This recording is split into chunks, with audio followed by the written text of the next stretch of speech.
This week on the show, is this USFL? Let me guess. The graphic is the guy holding the butterfly and going, is this USFL? Is that the graphic that we got going on, Reed? No, it's the astronaut looking at the planet, and it's the Spring League. And he goes, it's always been the Spring League. And the astronaut's like, been there the whole time. What is it? Always been there. Always been there. Clever. I thought it was going to be the I think you've already done the butterfly, though. Yeah. So this is a brand new one. We appreciate the artwork that Reed throws out. We got a huge show this week. We got Sam Schwartzstein, the creator of XFL rules. Every rule has a player safety component, and when you're making rules, that comes first. And our fans even told us that. They said, don't make the game more dangerous for players. That's why you don't have things like the scramble from XFL 2001. Sam is great. There was a lot of debate online about the overtime rules for the Buffalo-Kansas City game. I said, XFL has the best overtime rules of all time, so we're going to bring Sam on to discuss. We're also breaking down all the crazy USFL, the coaches and the first game. Roy Johnsson was on location. We have Roy on the show. The term that Eric Shanks used in our conversation was this was an incubator. Right. So this is an incubator for a product that could grow in a lot of different ways. Very cool stuff from Roy. Looking forward to hearing all that he's got going on. And apparently the nicest interview Reed's ever been a part of, James Wilder Jr. re-signed this week at Edmonton. Talking to Reed. Edmonton is slowly working their way back into my heart, so I feel good. What can I do to help? What can I do to get you back on board? This has been very helpful. I was like, Edmonton is pulling at my heartstrings for wanting to be the official team of the Markcast. Nothing official yet. Also, Eddie Steele, friend of the show, he's friends with Arash. We'll let that slide, but Eddie Steele is on the show as well. I'm a big Chris Jones believer. He coached me 4 out of my 9 years in the CFL, had a ton of success personally and team-wise under him. I know what he's about and the expectations and the standards that he has for guys. A lot of stuff to talk about, a lot of stuff to digest. The final 2 head coaches in the USFL, Jeff Fisher, Larry Fedora. If you haven't heard, now you're going to break that down. So we got all that coming up this week on the Markcast.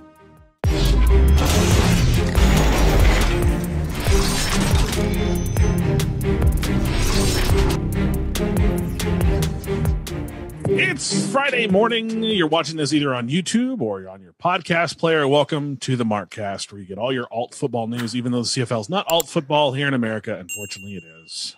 Of course, I'm Paul. This is Reed. Neither one of us are named Mark, just so you know.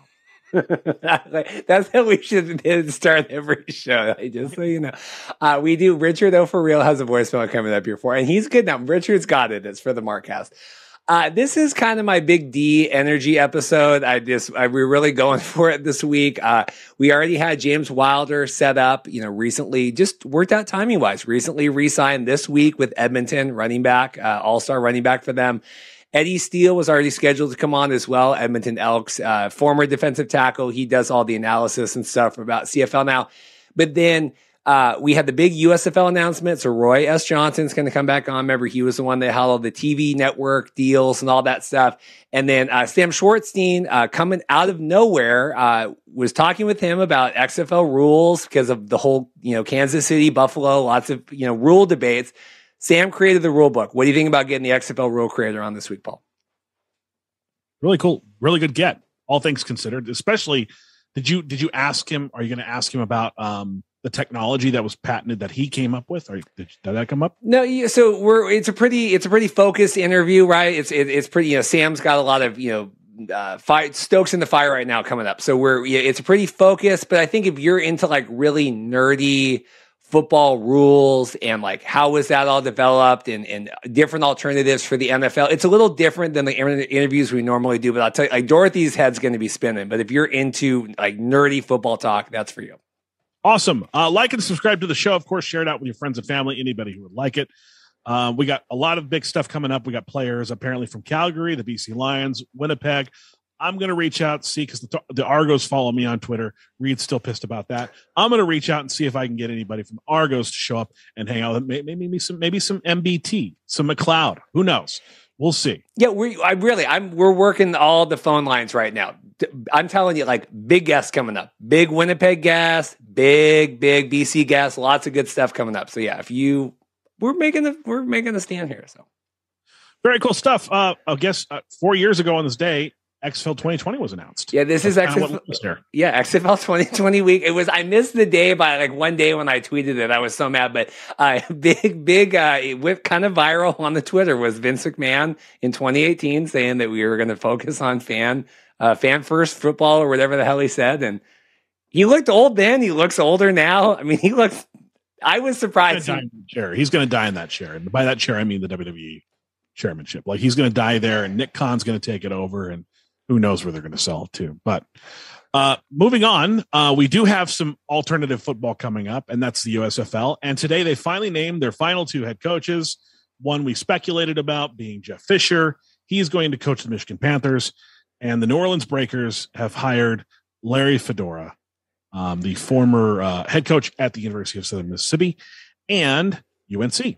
Yeah, so Fisher was the big one that seems to have gotten the most notoriety, right? I mean, I think they said he was like the 6th winningest coach in NFL history or something like that. I mean, crazy. When you coach for 22 seasons, this seemed to be definitely got the most fanfare. Do you have any reaction to Jeff Fisher finally get, that was the rumor, I guess, was it last week? That feels like forever ago. We were talking about that last week, that we suspected that he might be another head coach that they're hiring. And sure enough, this we followed the smoke and found the fire, basically. Jeff's a good coach. He's a good, I guess, instructor. He's going to be a great fit for this. I don't think he's an NFL caliber coach, despite the fact that he did it, for 22 years. It's interesting that he coached for both the Titans and the Oilers. I'm sorry, not the Oilers. The Titans. The Titans are the Oilers. The Titans and the Rams, given the fact that the Titans and the Rams were the ones that played in the Super Bowl that gave St. Louis that title before they moved back to LA. So it's interesting that, he coached both those teams, both those franchises. And now, of course, he's going to the USFL. Larry Fedora always was a name that people were throwing around when I was following Arizona football religiously. Everybody was talking about Larry Fedora being the guy to replace John Malkovich at one point. And sure enough, he kind of, had a little bit of a burnout. So now it's good to see him get another shot at this. Yeah. So Connor Folk, kind of, we've been talking a lot online. Connor used to do a lot of stuff for News Hub kind of before we got involved in all this. Connor put a lot of this in perspective. I'm trying to get him involved with the show a little bit, kind of get him out of retirement. When everyone holds the USFL coaching standards now to the XFL, right? Like, we envision, Jonathan Hayes wasn't this 20-year NFL coach when he got brought into the XFL, right? Like, he was a tight ends coach. Mark Trestman, you had a lot of these. So, Connor gave this pretty strong marks. I mean, Connor said about a B+ on this. You have the big names in Mike Reilly, Jeff Fisher, obviously Bart Andrus, been in the system before. But I think I would feel pretty good about this. I feel like, except for Kevin Sumlin, I think we have 7 competent, right? Motivated. Skip Holtz was at the big announcement we're going to talk about. Skip Holtz came across as very excited in his press conference that he gave on Tuesday. So, I think you have guys that want to work. So, cool stuff. Opening game is going to be the Generals taking on the Stallions, 6:30 p.m. April 16th.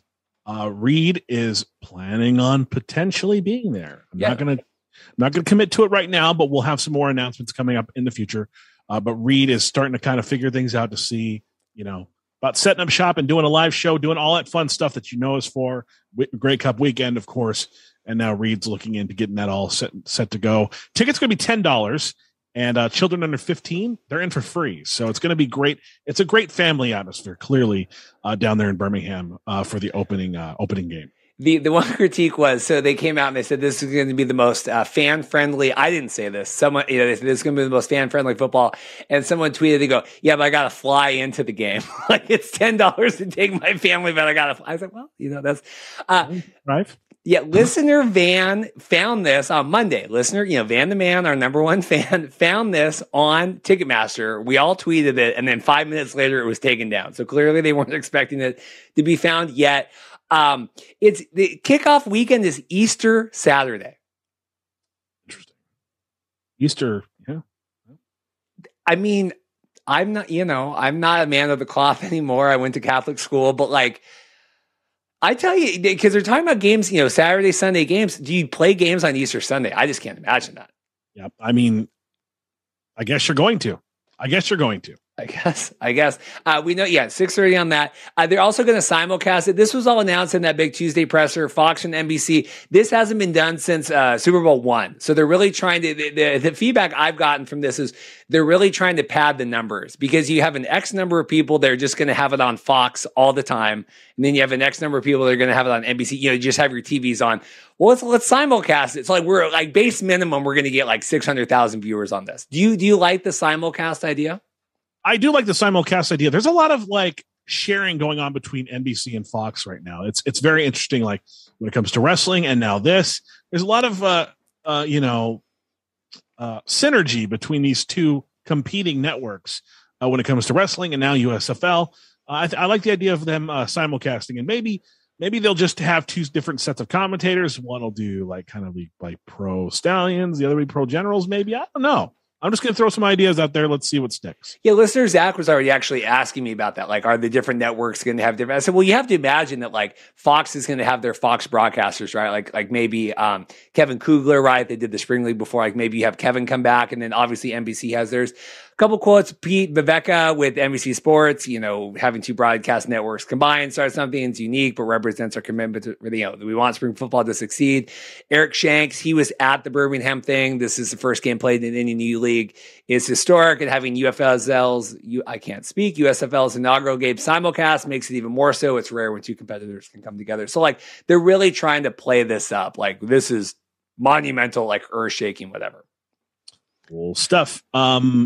So apparently now we've got a voicemail. I'll take care of the voicemail now. I don't want to wait till the end of the show because we should have just played this right now. This is Richard O for real. Richard wants us to, he's got his comments about, and then this will segue us into the rest of the USFL conversation there. Hey, Markcast, this is Richard. I got to say, I see all the people excited about the USFL announcement about Birmingham and $10 tickets, and I'm not excited about it because I'm you're still two coaches down. You still haven't said how you're going to get your players. I mean, not going to draft or whatever it is they're doing. And, people getting excited, but I'm I want to wait to gameplay. I'm more excited waiting 2 to 3 weeks to see what the Rourke got to say, about the XFL. I'm really more excited about that. I know people are happy, and then next thing I know, I see they talking about A-Rod might be an owner. If they're going to sell ownership, they need to go ahead and do it and start talking about considering it. That's kind of stupid. But anyway, what y'all guys think? This is segues into so Richard's not sold on this, and then you see this note here about A-Rod taking potential USFL ownership. Not a stretch for A-Rod. Of course, he is aiming to become becoming an owner of the Minnesota Timberwolves that I suspect will relocate soon, and you should be happy about that. You should be happy about that. You read. I'm suspecting the Timberwolves are going to move soon, and it's going to be the karmic retribution for A-Rod leaving the Mariners, and we'll leave it at that. But it's cool to see A-Rod get in the mix with ownership of different teams. I don't know if hitching your wagon to this situation is the best, but it's going to be interesting to see if A-Rod comes through and actually becomes an owner here in the USFL. Yeah, so Gene Hallman, he is the president and CEO of Bruno Event Team. He was on the 3-man front. They had all this press this week, Birmingham.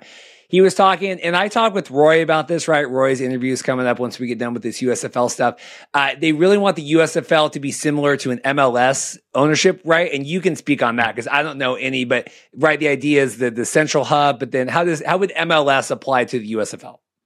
It's the way I understand the MLS franchise model to be is you own the team and you really do partake in some profits, but ultimately there are some things that you have to go through. It's the NFL. With the NFL, it's like Jerry Jones owns the Cowboys, right? And the NFL's official drink is, I believe it's Coke. And Jerry Jones can say, no, we're putting Pepsi in at Cowboy Stadium. Those kinds of decisions are fair, but there's a lot more strict decisions when it comes to MLS franchises where they have to do a lot more jumping through hoops, simply because soccer is such a bigger sport globally than football is. So that's why, MLS pulls it in and kind of restricts their owners from doing too many things that NFL owners and MLB owners can get away with. So this would get away from the whole 1980s, like Trump wants to take on the NFL, right? I mean, this would be a way to allow ownership, right, and branding and branching out, but not take on another, like. Yeah, exactly. It's the MLS model is really great. It's been really thriving as of late when they've started the major expansion era where, like 15, 20 years ago, we had 7, 8 teams, and now there's almost 30 some odd teams. So I think there is 30 now. So MLS is booming. This is a great business model to kind of model yourself after, and it's going to be interesting to see how long this goes on, especially when everybody's doing spring football. That's when that's when the rubber meets the road, for lack of a better term, to see who's going to survive and who's going to thrive and who's just, because I'm going to be honest, I'm going to be realistic. Some of these leagues are not going to make it past a certain point. Yeah, I mean, does XFL try to do this too? Roy has a lot of insights coming up because Roy's been talking with Eric Shanks kind of, candidly about some of this. So Roy, make sure you check out Roy's interview talking about that. But the thing with the A-Rod was that that Gene was in the meeting with Eric Shanks and they were talking about they were at the MLB All-Star game. They're talking about, getting ready for Birmingham and all this. And Eric goes, yeah, the guy sitting behind me, we've been talking to an owner-operator in New Jersey. It was A-Rod. They want high-profile people like that involved with their franchises. I mean, that's quite a stretch. Have to. I think they really have to, given I'm gonna point it out, given the stigma that is attached to the Spring League right now. They need more people that are high-level, high-profile sports people involved in USFL to make it viable. The interesting thing too, Hallman was talking about the Fox NFL deal, right? Because Fox is heavily involved in the USFL, and how that Fox gives so much money to the NFL because of the way their broadcast deal works that the NFL is pretty Roger Goodell and Eric Shanks are super close. So the NFL is definitely going to keep an eye on the USFL, and they're certainly not going to maybe prop them up, but they're not going to get in the way. They're not going to worry about competing. They're going to worry about Eric Shanks, your property is taken care of. We're not going to get in the way, which I thought was interesting, the way money is flowing with these TV deals. Yeah, I'm excited to see how this all pans out, how it's presented, how it looks. That's what I'm more excited for, to see everything, how the draft goes, what kind of players are available after the USFL drafts. Are there going to be any names we recognize from XFL? Are there going to be any names we recognize from CFL? Be interesting to see. Yeah, my last note here on the USFL before we get to Roy. So they have 3,000 people in the portal. We've seen this quoted on Twitter and stuff. He thinks there's going to be at least 5 or 6 solid names, right, that you're going to know in each team, which is good, right? You don't want to get a lot of whatever. My note for this, and we're still waiting to find out what these players are getting paid, right? Because Spring League didn't pay, whatever. So if you're doing a base $50,000 salary, right, which XFL was about that, if you would have got all your incentives and stuff, it was $55,000. 45 players because you have 38 and then 7 practice, so that's 45 slots. 8 teams, that's $18 million just for player salaries for the season. Mm-hmm. It adds up really quick when you're that's why the Spring League didn't pay players. I mean, it adds up really quick when you're on a $50 million investment from Fox.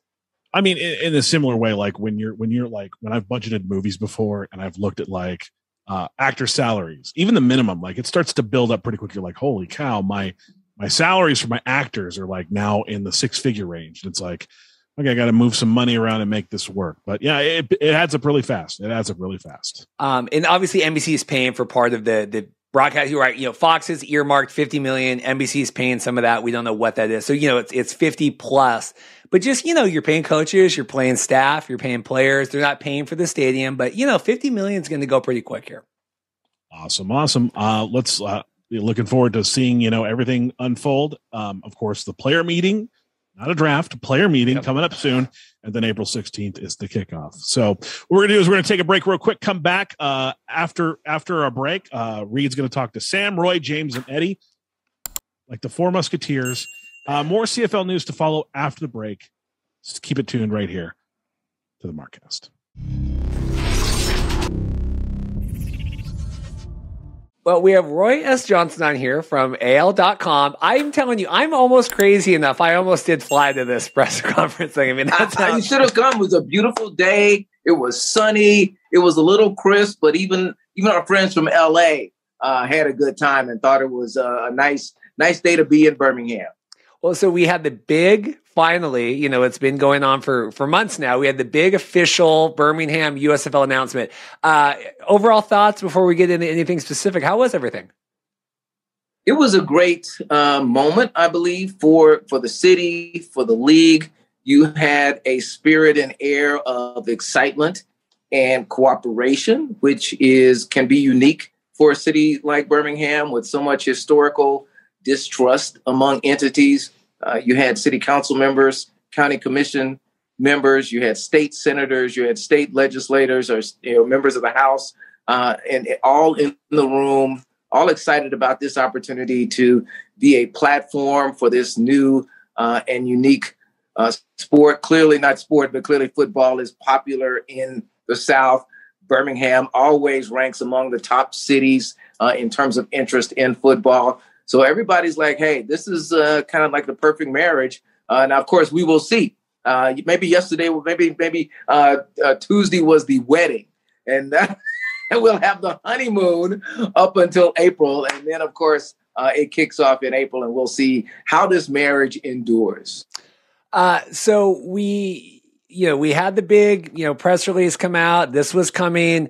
Delayed right till 11. There was this weird, they couldn't, because we were all watching the streams, right? We had everyone was on Facebook and YouTube. Like, it was they couldn't stream the first 4 minutes of the press conference. Like, was there any secret, Illuminati, meeting? I mean, it was very weird how they handled that. And then it all finally came going. Well, that's how you saw it on your end. I mean, none of that came through in the room. Before the event started, people were just walking around.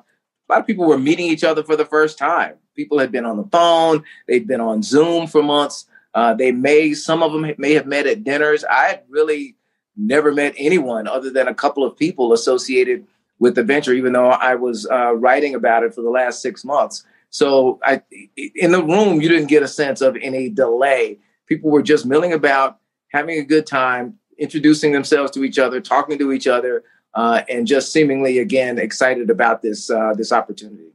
I saw some photos of footballs, right? I saw some photos of helmets.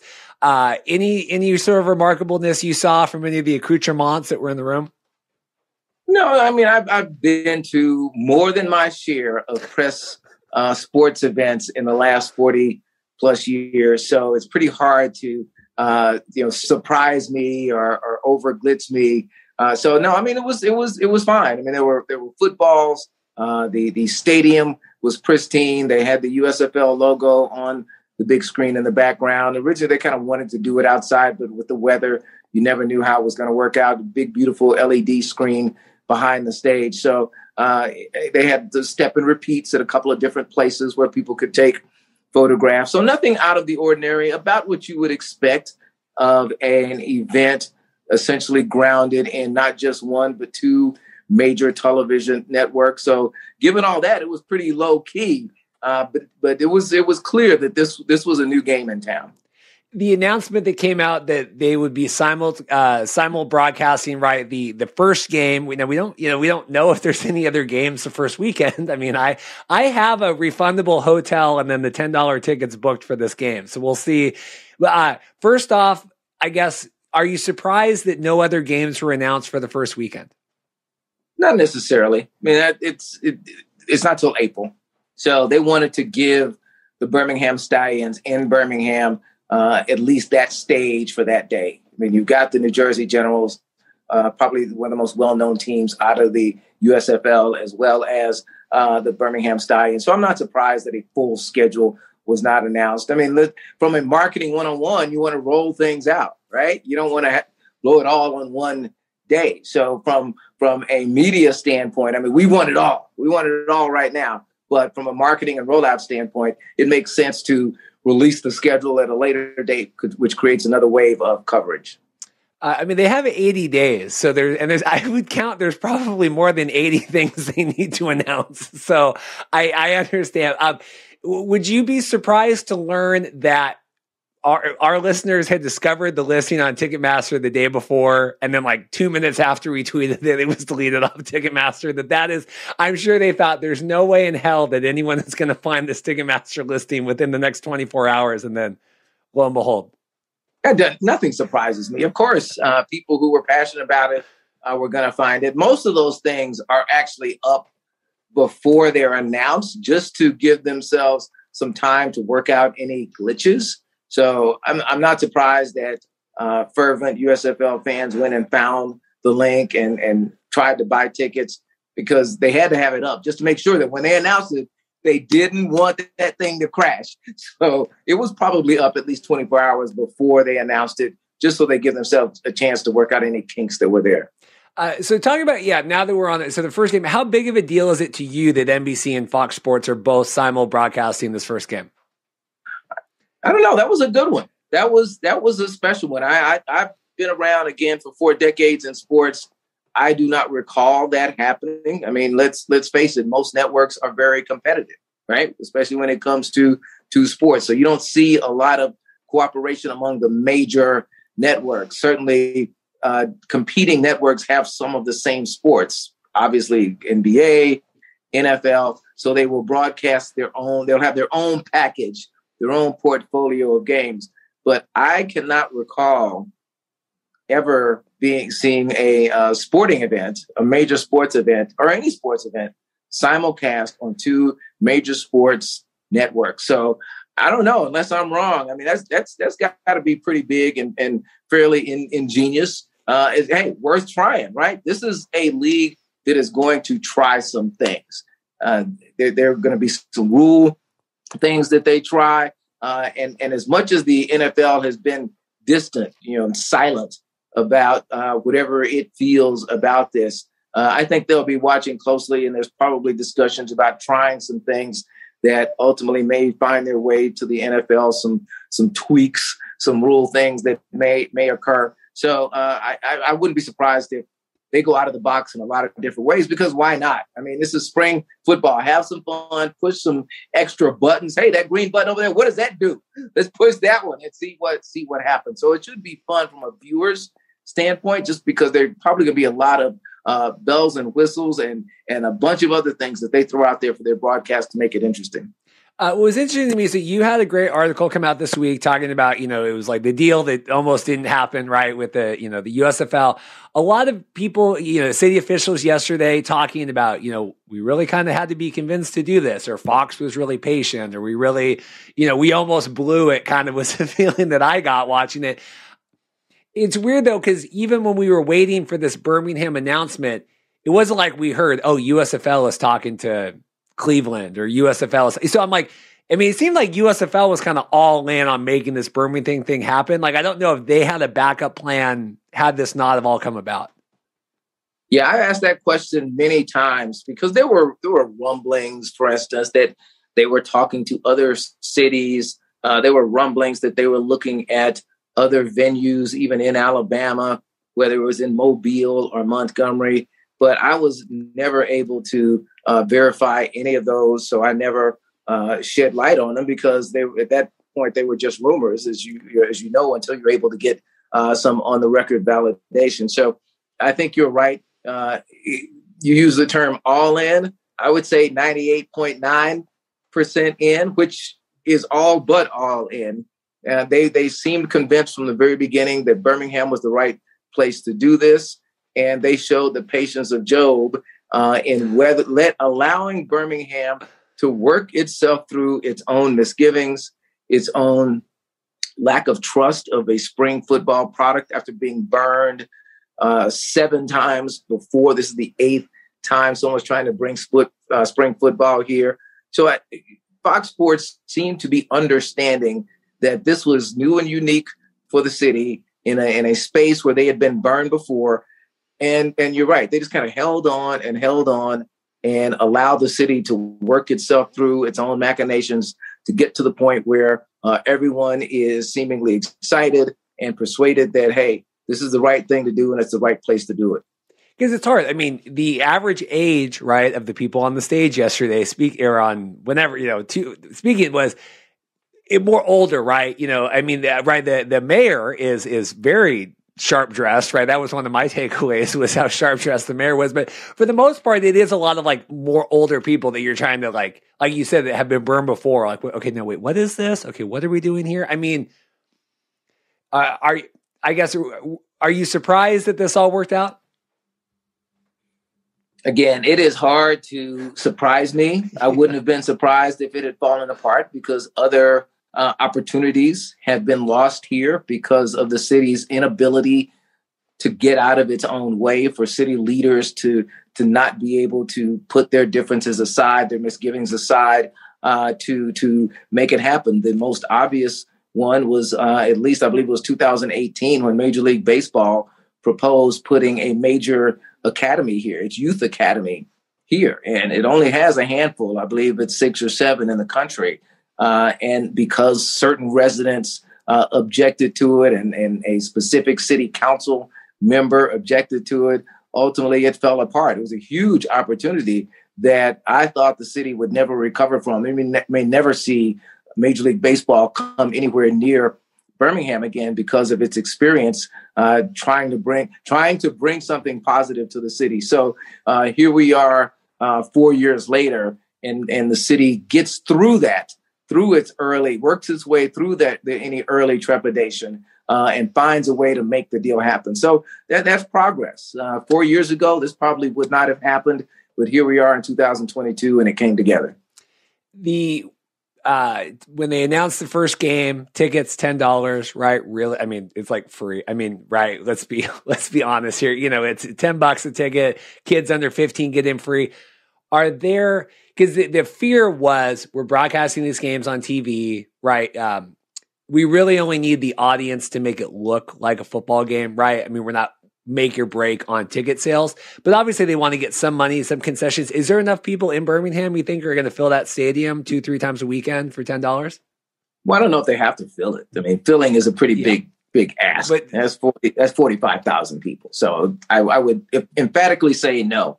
What I will say is when the Iron was here, they got significant support on days when the weather was not a factor. So if you can get 5, 6, 7, 8, 10,000 people in a stadium, I have no doubt that the Stallions will attract an audience. What'll be interesting to see is if people are just so thirsty for football that they will come see a game in which the city they as fans don't have any vested interest.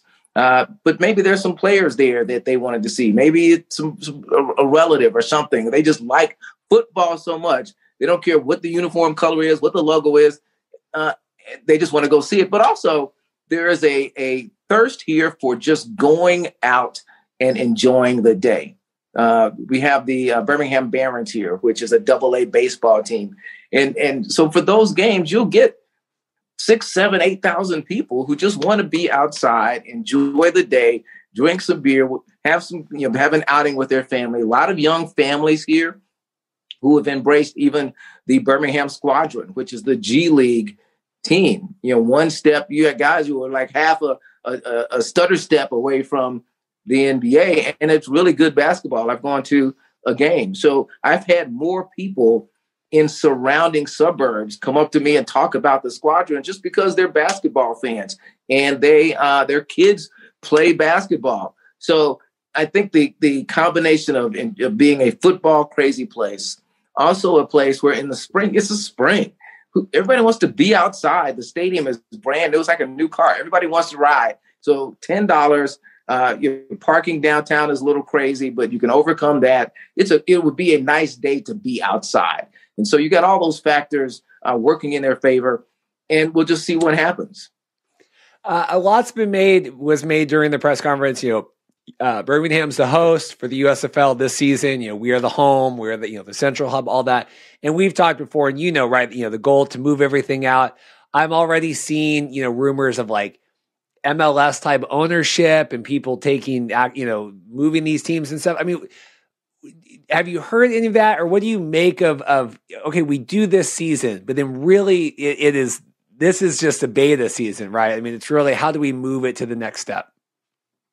The term that Eric Shanks used in our conversation was this was an incubator, right? So this is an incubator for a product that could grow in a lot of different ways. And certainly one of those ways is based on that soccer model in which an interested party in another city may say, hey, we'd love to have that in our city.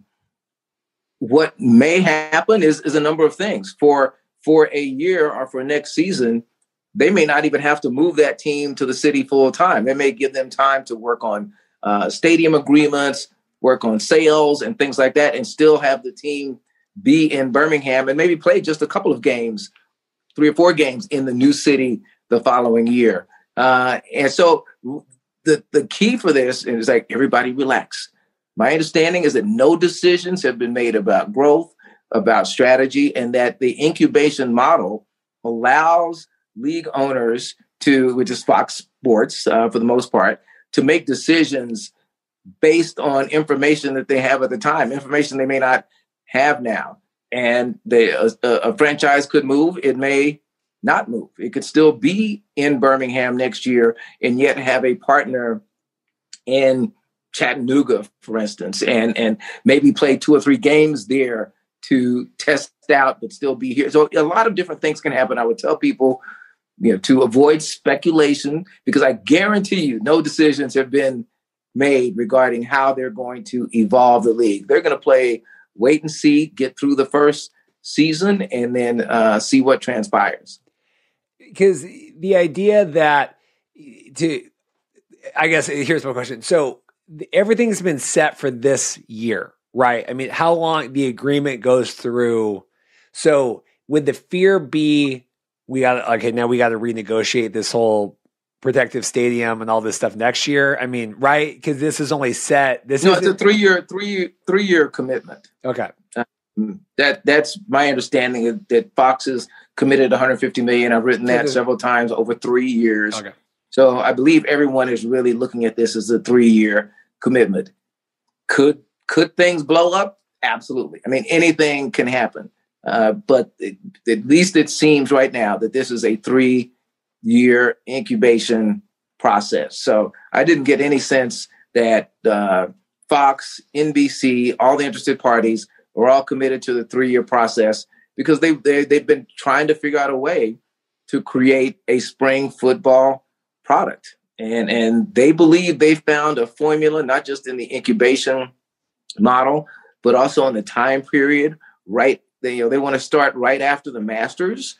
So there's been a month or 2 of no football to create a little thirst for football. And really the primary products at that time are NHL and then later NBA playoffs, which take a little time to grow into grabbing a big audience. They usually grab local audiences in the first few rounds. So they believe they have a window, they have a model that keeps costs at a minimum. It doesn't put pressure on them for ticket sales, as you mentioned before. I mean, the ticket sales go to the Birmingham Jefferson Civic Center. They don't go to the USFL at all. So none of the revenue generated locally, it all goes to the USFL. The USFL, Fox is getting the opportunity to use the stadium rent-free, but in exchange for that, they have booked 37,000 room nights, which I understand will be essentially paid for by the end of the season. So there's no lag in that. The hotel association here, the Sheraton and the Hyatt or the Westin are ecstatic about that. 37,000 room nights still in the middle of the pandemic is a godsend. So, and there's a $3 per night room tax on top of regular sales taxes. So you can do the math. I mean, that in and of itself is significant. All parking and, as I mentioned, concessions and ticket sales go to the Civic Center to help offset the cost of putting on the games. Last question for me. We saw the presser, I saw there were some other, interviews and stuff. Any good little tidbits, any kind of off stage stuff, any little, you're brushing the shoulders, anything going on, anything interesting to share? Well, of course, the star in the room was Reggie Bush, and people were excited to see him there. People who are football fans, just people who were on social media. Our reporter who took a selfie, Greg Garrison, took a selfie with Reggie Bush and posted it on Facebook and said when he told when he showed it to his wife, she said, "Oh, is that the guy that was married to Kim Kardashian?" She had no idea about his football history. So if there was some brushing shoulders and star in the room, it was Reggie Bush. But for me, the fact that the big dogs were in the room. I mean, everybody who played a significant role, who mattered, was in that room. For, as I mentioned, state senators, state House of Representatives, all 5 of the Jefferson County commissioners, most of the city council. You had the mayor, you had the mayor's leadership team, you had the heads of 2 major sports networks in the room, along with other members of their team. So the fact that everybody was in the room was significant to me, and seemingly a commitment that everybody is on the same page regarding to try to make this work. And with a unique simulcast launch, it really says everything's on the table. To have fun, be excited. Oh, and the horse was there. They had the horse in the room too. Well, not in the room, outside the room. But the stallion, the Birmingham Stallion, was right outside. So you had the big dogs and the stallion. What else you want? Right? Did you get a photo with the stallion? I did not. I did not get a photo with the stallion or Reggie Bush. Maybe I'm at the stage of my career where, it's cool there, but I'm good. I would be remiss if I didn't ask Skip Holtz, right? We have the big head coach. The feedback I got online was people thought that he was, seemed very excited, right? Very invested, because you never know, right? You get some of these coaches, you bring him in where he's kind of the focal viewing, right? Of I'm the coach of the home team and all that. Any takeaways from him before I let you go? I'd never met him before. He was totally enthusiastic. I mean, he had fun. He was wowing the room. He had a moment, as you saw, when he announced that Reggie Bush would be signing, and that was a fun moment. But interestingly, as I was walking to my car, he happened to walk up behind me, didn't know who I was, and was just still saying, "Wow, this was going to be fun. This is going to be fun." And he shook my hands. And, "Hey, this is really going to be fun." So he was still excited as we were walking out of the arena, down some stairs towards a parking lot. He was still walking fast and still seemed genuinely excited. We'll find out if he can coach, NFL caliber players or players who aspire to be NFL caliber. But he clearly excited about the opportunity, and it's going to be good for the media because he's not boring at all. Well, there you go. Well, Roy, I appreciate it. Taking some time. I know I said when you're back amongst the living here after the big, and not that there's not other news stories that Birmingham covers every day, but I mean, clearly this is the most important story, right?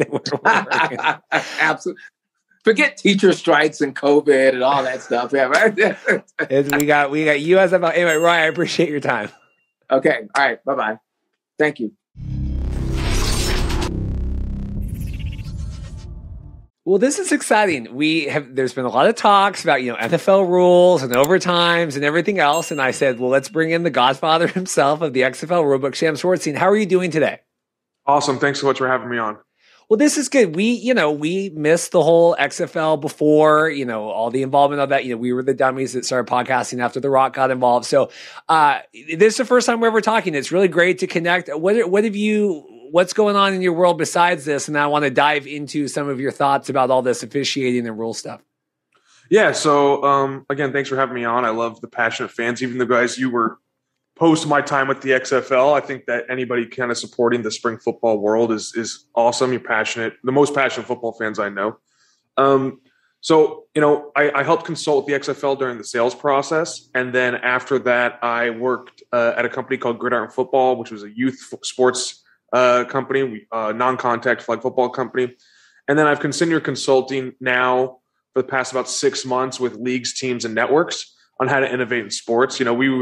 Oliver Luck and our team had pretty much greenfield to innovate it however we wanted, at least for the fans' perspective. And so it gives me a unique understanding about how to interact with leagues, teams, and networks. So that's pretty much what I've been doing for the past, 6 months now. Well, and it's, I've listened to you talk before, and it's fascinating how much, we talk about these rule changes and overtime, or, well, they should do this or they should do that. And so much more goes into it. The hours that you guys, spent watching and simulating and planning. I mean, How much effort went into making the XFL rulebook for those maybe that don't know? Yeah, so I got hired on June 2018, and we didn't finalize the rulebook until the second week of training camp 18 months later, right? And that was due to we wanted to get it right for our players, fans, and coaches, right? And that's really how much work went into it. We looked at line by line every single rule of the rule book, myself and Brian Kilmeade, and asked why on each one of those. And then we went through and had a complete predictive model based on all the data that would affect it. So, what we were really trying to do is understand why we had these rules. And if we were to make a rule change, know why we're making the rule change. And then what does the data tell us about what make it? So it's a cyclical process. Everything that my team did is we wanted to have data, expert, test, data, expert, test, all combined in a cyclical motion. So they're all speaking in harmony and not saying one trumps the other. All of them inform each other as we're doing different things. So we tested the rules 6 separate times with different organizations. And we did different types of studies. So we did 2 different teams with different coaching staffers over a 3-day period, right? 1 practice with each until our final game. We played a half, and that was great. And then we did a longitudinal study of 2 3-day sessions, right? And so what makes football unique is you don't see the same game each week because people steal and learn, and over time they change how they do things. So we did 3 days. 2 weeks later, we came back into 3 more days to see how the coaches adapted to the rules. We did another longitudinal study where we did 14 practices with the spring league, 4 games, TV test. We're about 90% of the technology we're going to use during the game, during that game, or during those games. Huge for us in terms of what did our model say versus what did our other test games say versus now we're doing live everything, big time stuff. And then we did 2 more tech tests, largely due to technology that we wanted to integrate, as well as we couldn't get our punt rule right, and so we had to keep testing the punt rule. We had a rule that if it didn't test twice positively in a row, so if we couldn't see success with it in 2 separate testing sessions, it wouldn't go into the game, right? So just because it worked with the Your Call football guys, we're not assuming it's going to work with our guys just because it got into like different things. So that's how we kind of approached it. It was a really comprehensive research study. I probably interviewed 50 people, or not 50, 100 people over the time, showing them rules, doing Zooms with them.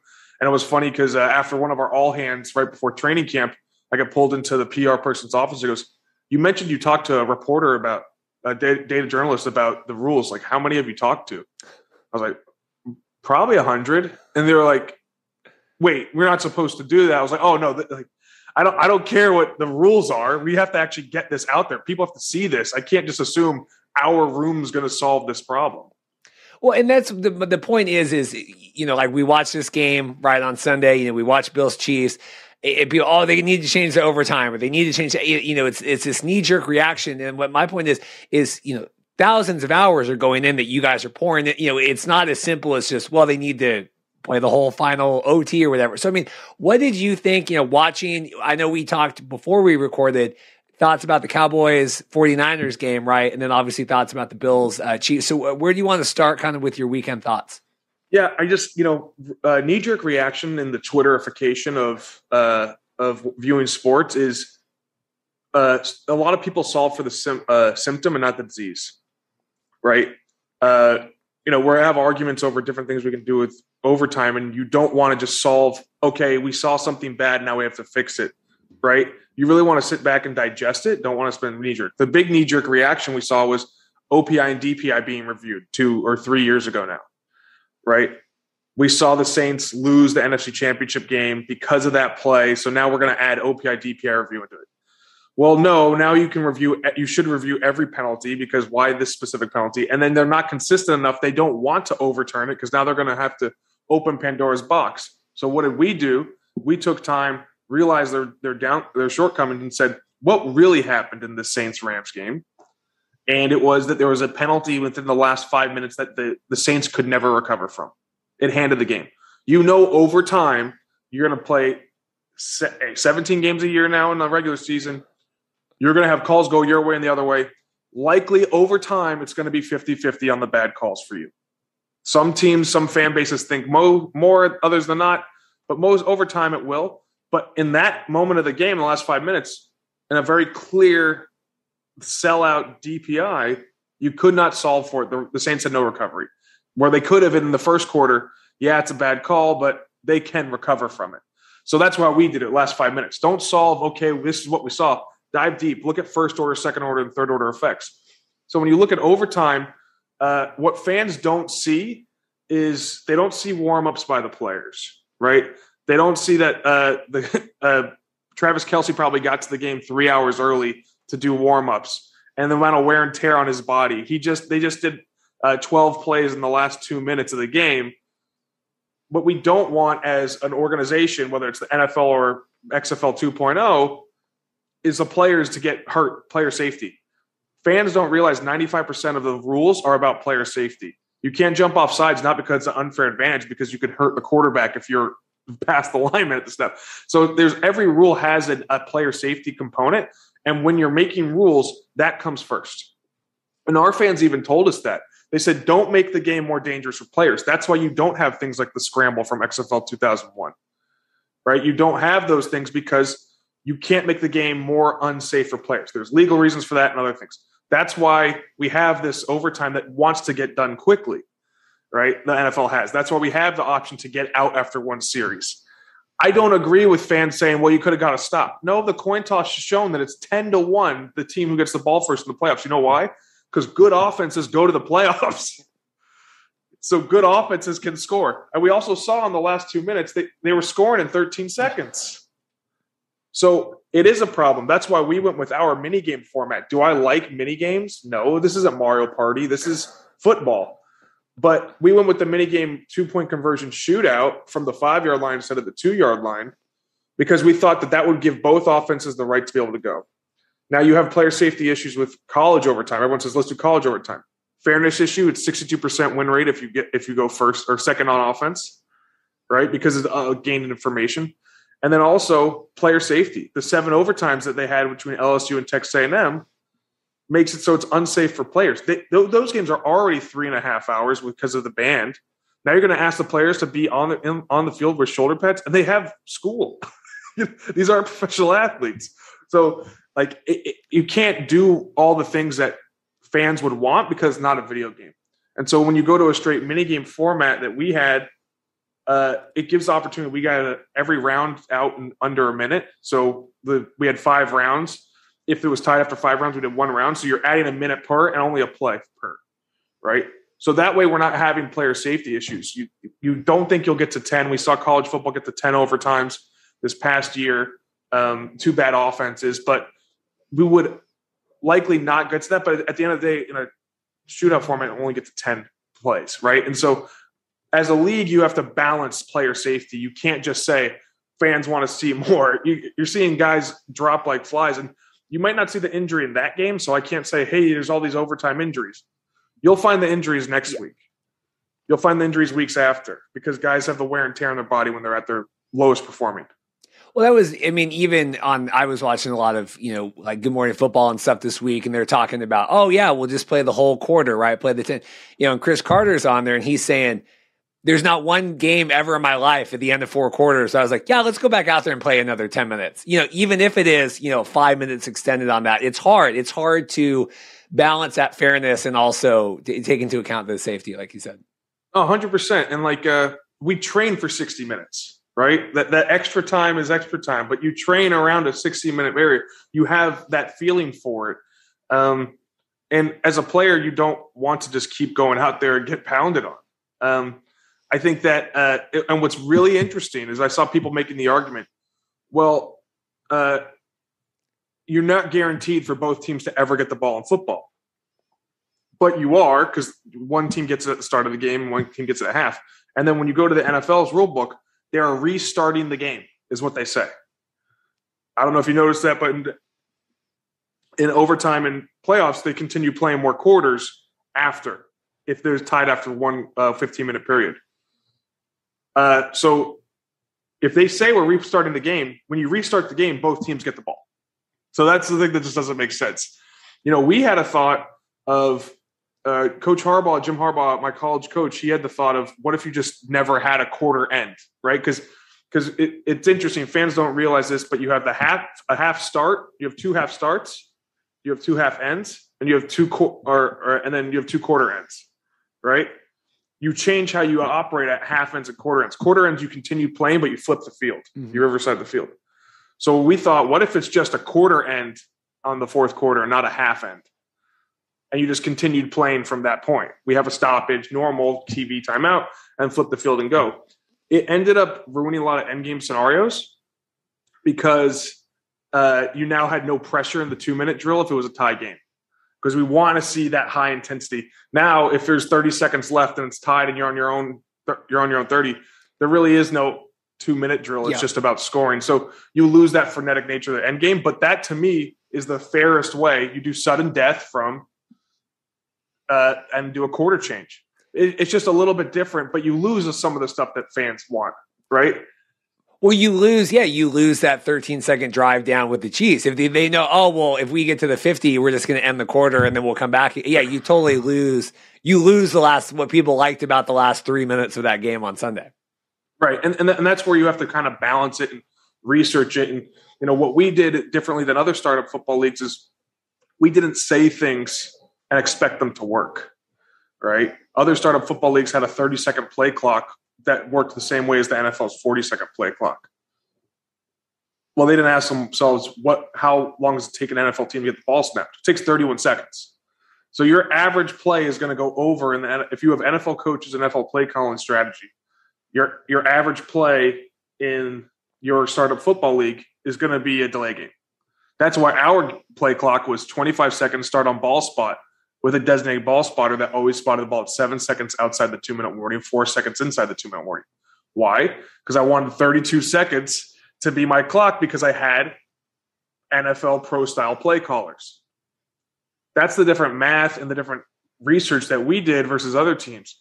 Our average, we wanted to have a play every 23 seconds because you need that buffer, because NFL has that 9-second buffer on their play clock. We wanted a similar type buffer. We were at 23 seconds to a 32-second play clock. It's the same 9-second buffer, and it makes the game more exciting to where if you're able to do the research. Because one problem we found on a non-ball spotted start clock when you go below 40 seconds is plays of 30 yards or more, the O-line can't get down there fast enough to get the ball spotted. We had about 8 delay games in our first test game with the 25-second play clock because on 20-plus yard plays, the O-line doesn't get down there fast enough. So that's why we said, let's add the ball spot. That gives them time to where we're never moving faster than the players can move. Well, and because I saw you had tweeted about that too, because there was a whole confusion with the Dallas 49ers game of, okay, where's the ball spotted? Okay, now it's short, but now we're challenging the spot. Okay, now the spot's moved. You said, well, we just had someone is it working with these alternate leagues, right? Spring football, the opportunity to improve, like you said, like that is something very easily done, right? That could be moved into the NFL. I mean, talk about that in the ball spotting and being able to apply that. Yeah, Vince was ready to spend the money on it. We had 10 officials at our games, right? So we added the center judge, which is what college football has for an 8th official. We had an actual replay official at every game. That was our 9th official. And then we had the ball spotter, which had no flag responsibilities, but it was almost like our official in training, right? They officiated like some CAA games or some MEAC or SWAC games. And they were they were pretty much cross-country runners. But what they didn't have is like the umpire who spots the ball for the team. He's behind the play in the NFL because they wanted to make for player safety to get him out of that where the linebackers are and for his safety.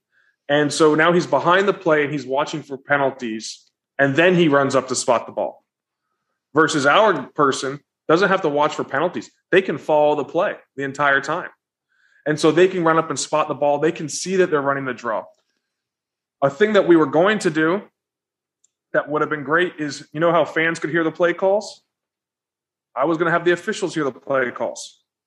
So if the officials could know that they're running a draw, the officials can then look for specific things on the play issues. They don't have to look for specific issues. And they can also know, hey, ball spotter's got to get up there and spot the ball.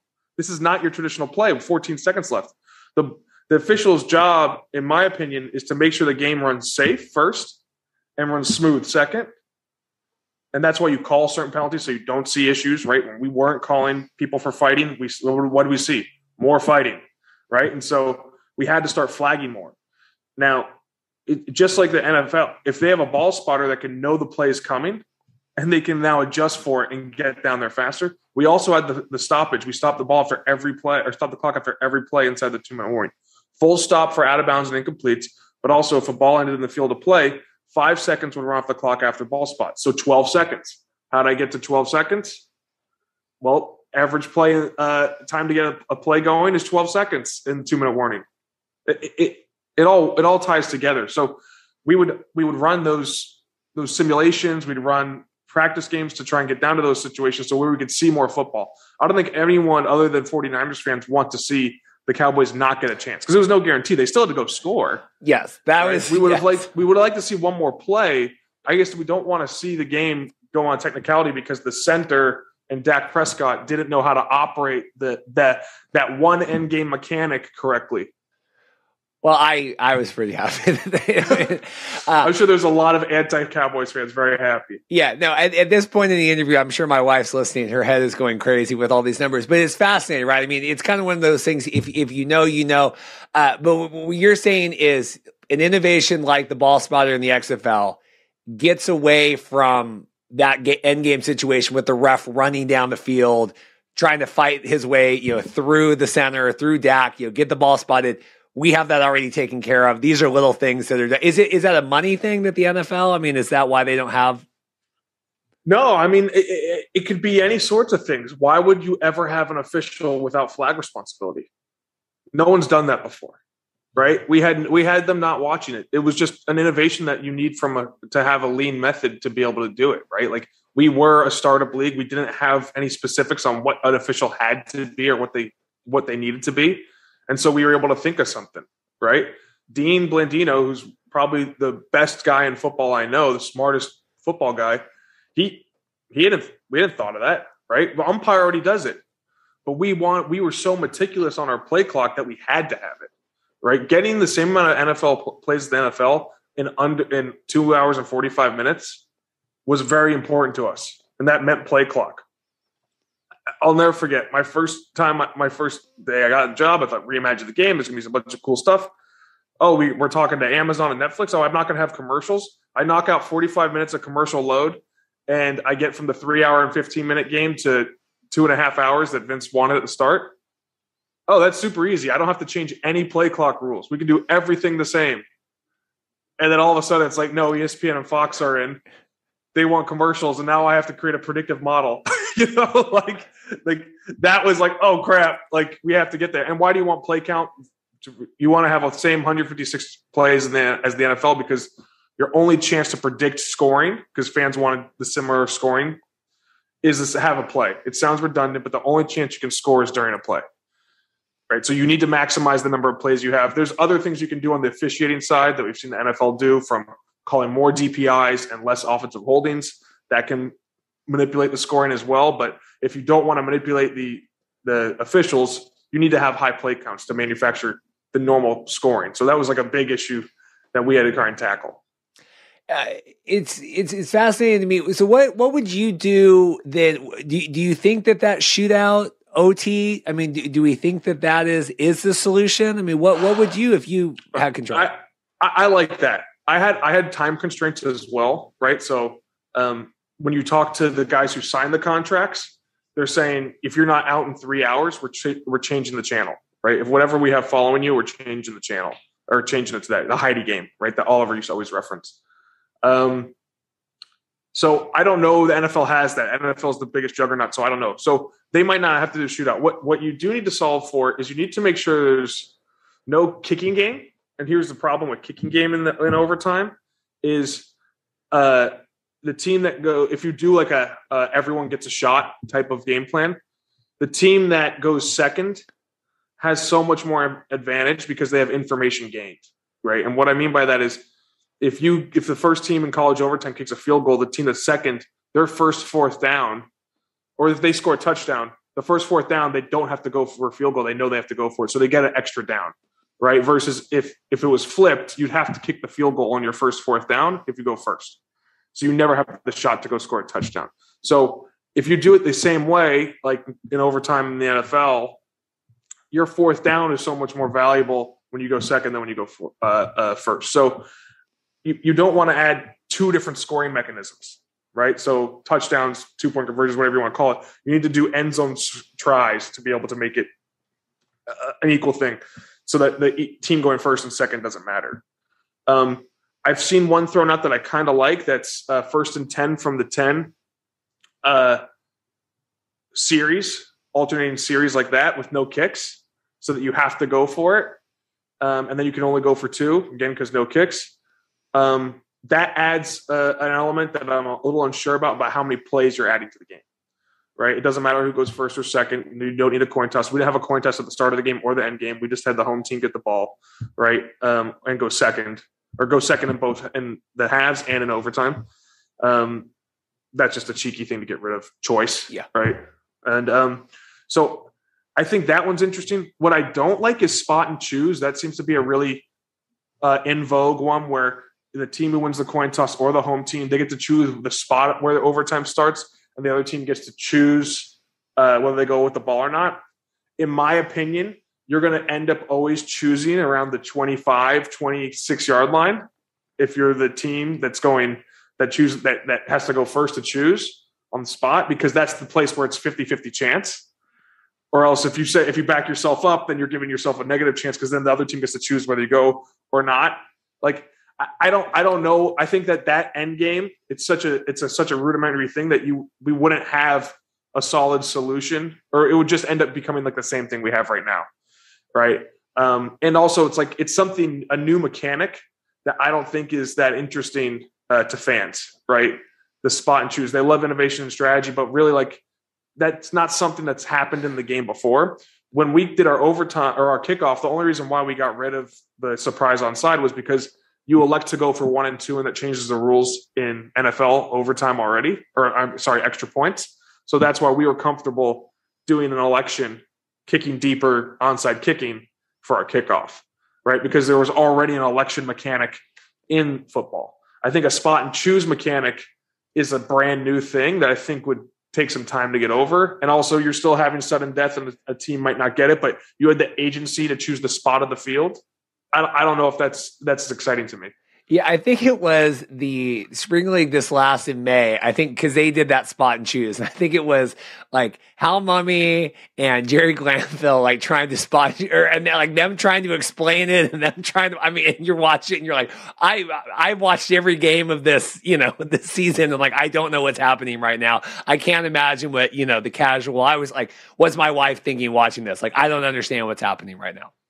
Yeah, and that's a tough one. I think we all can understand the 2-point conversion shootout. Now, the problem is with 2-point conversion shootout is, again, we talked about this before the call, is we are a success-driven sport, right? Baseball, you're a Hall of Famer if you're successful a third of the time at bat. But in football, if you're an offensive lineman, you're successful only 90% of the time. You're a bad offensive lineman, right? You need to be a higher echelon. And so I think that when we tested it, we had a couple sessions where it was 4-3 after 5 rounds. And I was like, yes, we did it. We're great. There could have been a session of 1-2 we had after 5 rounds. So you're watching a lot of failed plays from the 5-yard line. That's bad football. Or it could be good defense, but it's going to be construed as bad football because you're not successful. That's the one downside, I think. Also, you don't get the drive in our XFL shootout, which I think is a big part of football, is about the drive. But I think that at that point in the game, it's also the teams couldn't figure out who could score better. So now we're going to just make it about scoring, right? That's why we're in overtime, the score. So let's make it about score. That's the trade-offs, right? You're never going to have a perfect thing. You also have to understand our sport is a bastardized version of rugby, right? And it wasn't an intention to do all these different things. Right? The forward pass wasn't intended when we started these rules, and now we're seeing the issues that come with forward pass. Forward pass made the game safer, right? That's why they instituted it. Teddy Roosevelt's son gets lifted off of the Yale football field And so Teddy Roosevelt says we need to add forward passing in, right? That's why we have it in. And so there was never an intention to have a player facing away from his tacklers, right? I don't know if anyone's watching this or people watching this can see this, but you're now quarterback here and player here catching the ball. Normally, if it was just everyone moving forward, you're facing each other. Now you have people not facing each other and they can get hit. That's what makes the game dangerous now on the forward pass. So that's why we have all these forward pass rules and mechanics, right? And so it starts with this is our bastardized version of rugby. And that's where now we're here trying to argue over overtime rules, right? It makes the game great because no game's been changed more than football, but it makes the game also hard because there is so many patches to the game. Well, that's true. Do you realistically think that they're gonna move forward, changing anything here? I know the Chiefs had the whole uproar because they were on the other side of it back in 2018. So I mean, yeah. I don't know. I think that the NFL will have proposals for it, and the rules committee will take a look at it. I don't think it's. I mean, that could arguably be the best football game we ever see, and it was decided on that overtime. There's another universe where the coin toss goes the other way, and maybe the Bills win as well. But I don't think that they're going to be mad about people talking about their game, and it's a really hard thing to solve. If you're gung ho on keeping the drive in the game, you're going to have a tough time changing the rule if you care about player safety. That's just the one thing that makes it really difficult. And they have a lot of smart guys in the NFL putting these things together. So I'm sure that they'll be able to figure it out. I could talk to you for 18 hours, but my last question for you today, just to be cognizant of your time. Are you amazed still that the NFL hasn't adopted the XFL kickoff? No, because it's such a radical change. I think that for us, we had to make a change to some of the rules that the NFL ignored, or I guess not ignored, but the reason why the NFL doesn't want to change it is it's because it's such basic to their game and there's so many different things. And when you try something as radically different as we did with the kickoff, that's going to take way more time than just, we saw it work in a spring football league for 5 weeks. I think that they've taken a look at it. They've adjusted to it. I don't know if that they care as much about the meaningless plays going away, right? So they had 62% meaningless plays because of all their touchbacks. And we had, I think, 7% meaningless plays on our kickoff. So that's great. That was a big factor for us. I don't know if they care about that. They still have the 1-point kick conversion. They still have a lot of things where it's a pretty much automatic. They have the fair catch or not fair catch. We have the fair catch on punt, but they have their punt rules that give another 60% of meaningless plays from fair catches to out of bounds to just grounded balls or down balls. So I don't know if they actually care as much about getting rid of the meaningless plays because I think they've done an okay job of getting rid of the injuries on kickoff, right? We see a lot. We see a big one, the Arizona Cardinals one. That was a tough one to see, but because of so many touchbacks, there's less injuries than they used to have on it. And I think that's their measure for success, not the meaningless plays. And obviously for the XFL, it was just shortening the game, right? Getting rid of those meaningless plays, or was it? Well, it was just 4% of the NFL's action, and I had a KPI of 15% of our game would be action, right? So you're watching a 3-hour game in the NFL, and 11 minutes is football, right? And we wanted it to be, of that 11 minutes, we want all of that to be plays that matter towards the game, right? Players running around with the ball, not an untimed down that has no meaning, like a touchback kickoff, right? We're ending up in the same spot. So we changed how we did the rules so that we could make it a play that was safe so that we didn't have and not have a meaningless play. So we did, had more plays. Now it ran more time off the clock. Yes, because we had, I guess, 8 less untimed downs. That's 56 game clock seconds, which is about 4 minutes of total time added to the game, or like true time. You can do like a 3 seconds for every minute of the game, if you play clock. So when you're watching the game, 1 minute of game clock is like 3 minutes of real time. It's more towards the end of the 2 minute of the first half. And then sometimes in the second half, if it's a close game. So if you're ever watching a game, and your wife asks you how much time's left in the game, just do that math in your head, how much game clock time is left, plus 12 minutes for halftime if she's asking the second quarter, which I'm sorry, because it's going to be a while. Yeah. I think the NFL we'll take a look at it. I've talked to the NFL about it. I've sent them in the video, the clips, all the data that goes along with it. I think that they're going to have to take a long, hard look at it. I think it's what's best for the game. But we'll see. Well, Sam, I think we could deep dive on this. I really appreciate it. I think it's great that we could connect finally and get your thoughts on this. I know it's in the news. Anytime we can talk XFL rules and everything else, I really appreciate it. Oh, no problem. This was really fun. Thanks for everything you do for the community. Awesome. Thanks, man.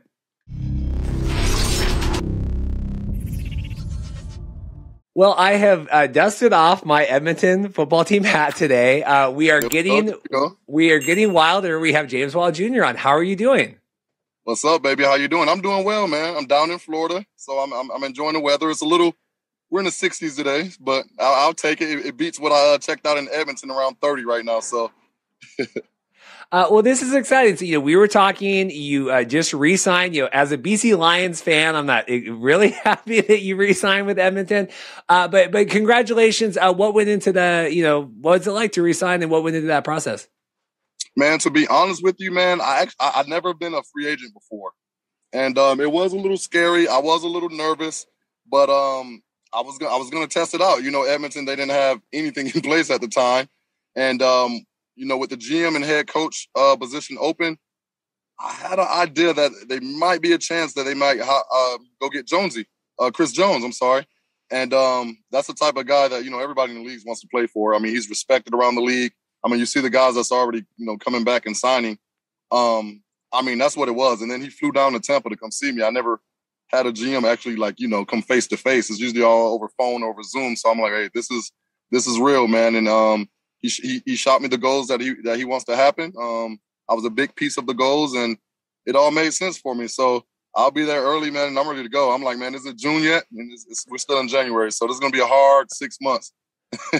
Well, and that's the thing. I mean, there wasn't a lot of bright spots with Edmonton last year, right? Just in terms of people, I would say you were one of the exceptions, right? I mean, had a strong year. Certainly ran through a lot of the BC games that we played. What was the year like? What was the year like for you? Man, I'll tell you, man. This year was probably the most challenging year for me personally, because at the time, I wasn't vaxxed. So I couldn't do things at all. Like, it was from the stadium back to my home, from the stadium to my no team events. I couldn't build chemistry with a lot of the guys. It was just some of the guys, towards the end of the season, I'm finding out about them and their stories. And it was different. It was different. And then, of course, like you said, having a strong campaign, running the ball behind our O-line, but the team not having success, man, it's hard to be excited about that when you're losing. Just as a competitor, you can run for 500 yards, but if you lose, it just doesn't feel the same. So it definitely was a roller coaster. But I believe the right pieces are in place right now for us to do some big things. Yeah, I didn't want to get too much into that, but I mean, obviously coming back again now, right, and doing the vaccination and all of that. I know that you had posted some things, right, encouraging, right, people to anything you want to share on that? Yeah, no, for sure. What I'll say is just, everybody have to be comfortable, man. Just find somebody in that field, find a doctor in that field that you can trust, maybe a family doctor that you can trust. And, let them, what I was doing for me was I was just trying to, research my own facts and stuff. This thing is coming out, I didn't know too much about it. And you trying to do your research versus somebody how we live for football, how you live for podcasting right now. They live for this. That's their field. And find somebody you trust. They give you all the information you need. And, you go with what you're comfortable with. At the time, once he gave some things to me that I didn't know about, and me being able to keep other people more healthy. Like I said before, it was more kind of selfish of me, knowing that just thinking about me and my family, hey, I'm going to be good. I'm healthy. I'm going to be good versus, some people out there that's struggling, some people that lost their lives and stuff. And I had teammates come to me, saying they have family members that's been through it. So, it's just more kind of protecting everybody else and being able to get out in the community. I want to get out in the community too, man. That was different for me. I'm always out in the community. I'm always engaging with fans. Not being able to do that sucked too. So just really want to kind of come out and get everybody to follow suit, hopefully, man. I know that I'm a leader in the community. Hopefully some people can follow suit with their gut. Hopefully they can go find a trusted doctor. They're not charging you money to just get information. Information is key. So you get that information, and if you feel right, if you feel comfortable, do what's right. But doing it definitely helps the community out. No, because I mean, you're right. You're a vocal presence. You're a big personality, right? Both on the field, the way you speak, right? The things. Are you confident in being able to come back to Edmonton this year and really help, translate that right into on field, right? Leadership on the field, leadership among the team.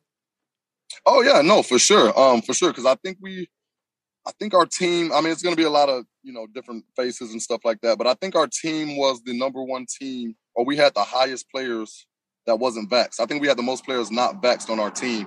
And obviously, me, I'm always outspoken. And I was one of the guys that's kind of standing firm on not being vaxxed. But like I said, being able to get the research that I've had that I didn't have, trying to research myself, it gives me a different outlook of, others out there. You can't just think about yourself, especially the position that we're in. We have to all help each other out. You can't be selfish, just thinking about you and just you and yours. So I think that was the biggest piece for me. Like I said, I believe that I'm healthy and stuff like that, but you got to think about the others. I mean, those are others that I could be good, and I can mess up so many other people, just being around. And, that's something I don't want to do. Like I said, I'm always a people's person. I like to be around people.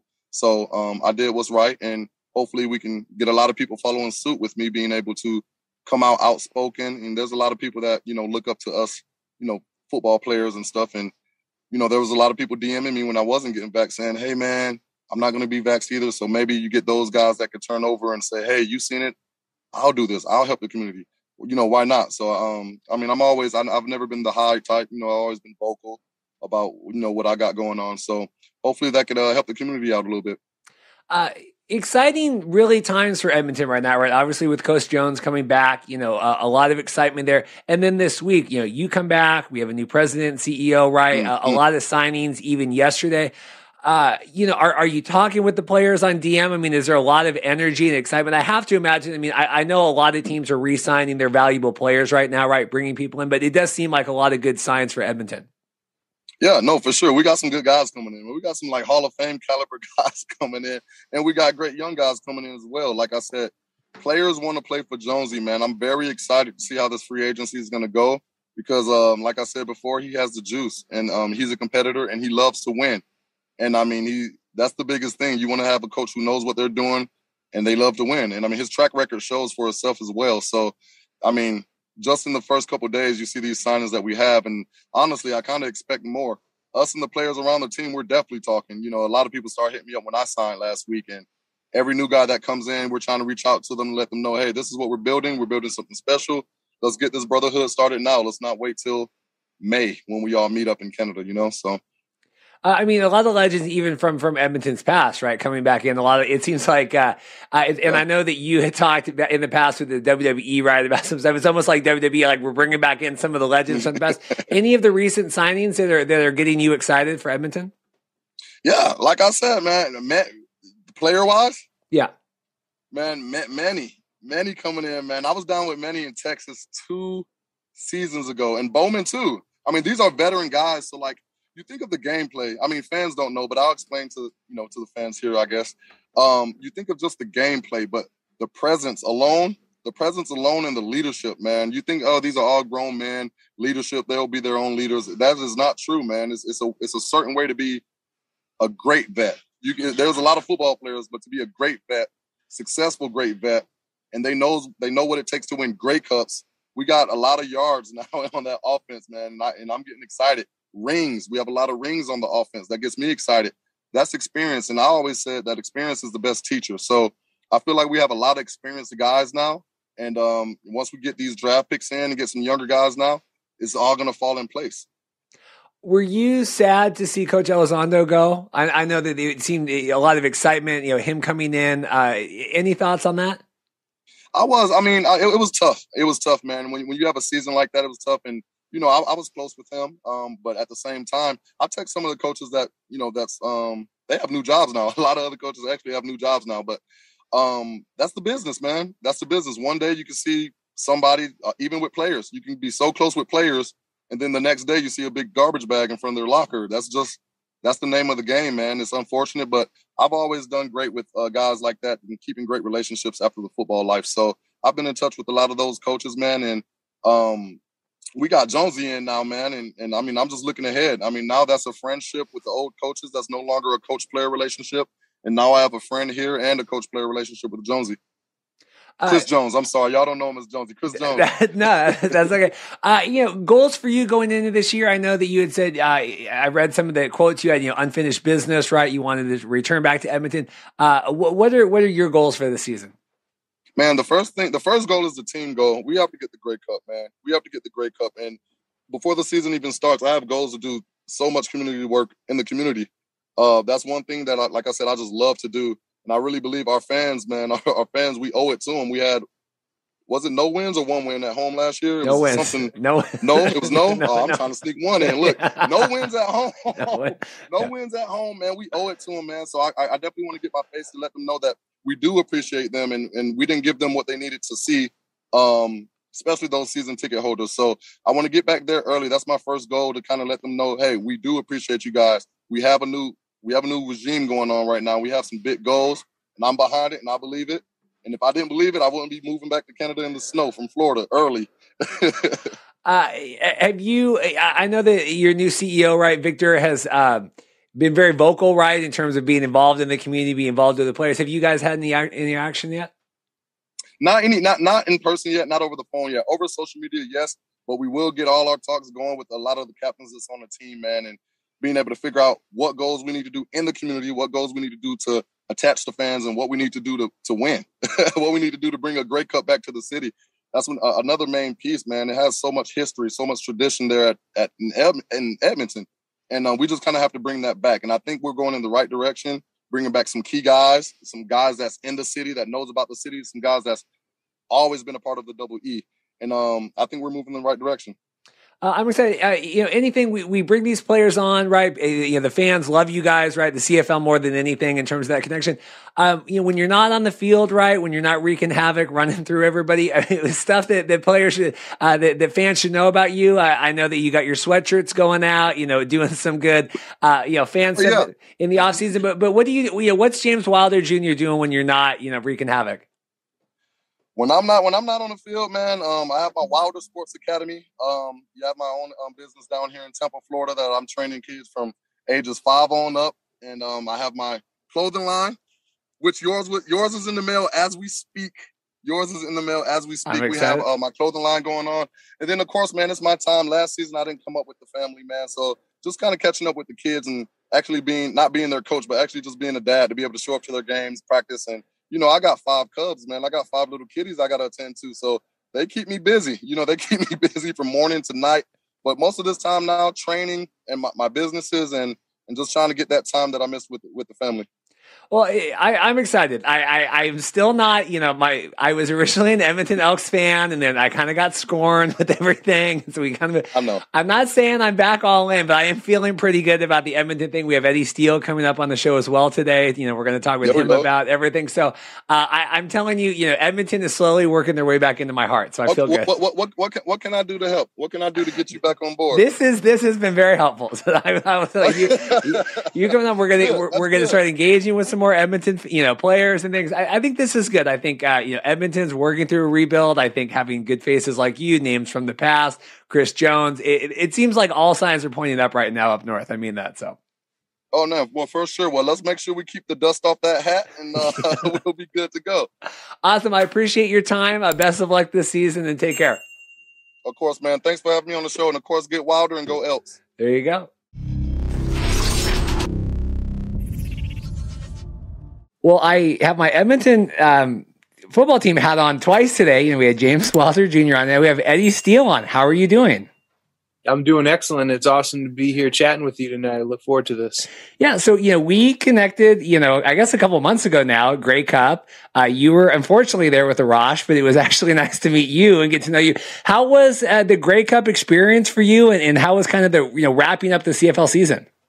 Yeah, it was a pretty awesome experience, just getting to see how things operate on the other side of the fence. Having been a player, I see how guys operate from that perspective. But being around all the media personalities and, lots of guys where, throughout my career in the CFL, I would read different articles and I would see them on TV. And I knew a lot of names, but it was really neat to put the faces to the names and get to meet people. And one thing that really stood out is just the camaraderie amongst the guys. I thought it might be a little more like cat-like type of an atmosphere because ultimately, you're all there writing and giving your opinions on the CFL, but a lot of guys want to break stories first, and everybody has an ego no matter what industry you're in, and you want to be the best at your job. But I found it to be a really nice group of guys, and just the way they fellowshipped amongst each other, it was pretty neat. And surprisingly, a lot of them knew who I was. I didn't think that they would really know me per se. Of course, they followed my 9 years in the league, but they were really nice and welcoming, coming up to me and, just greeting me and welcoming me to the media side of things. So it was pretty cool. And just watching the wrap up, it was quite a game. I mean, Winnipeg, they're fortunate they earned that win, but it was a heck of a game. A couple of questionable calls there with Hamilton. I mean, everybody's looking at the special teams play where their returner took a knee instead of ran it out and gave up that point. And it goes to overtime, and Winnipeg dominated in overtime, and they are back to back. Yeah, well, it's, and it really seemed like, and I'm glad we have you on because there's a ton of CFL stuff, all the transactional, everything. That's the kind of stuff I like. I mean, the game, we're watching the game and all that, but this is kind of all the meaty stuff we can talk about.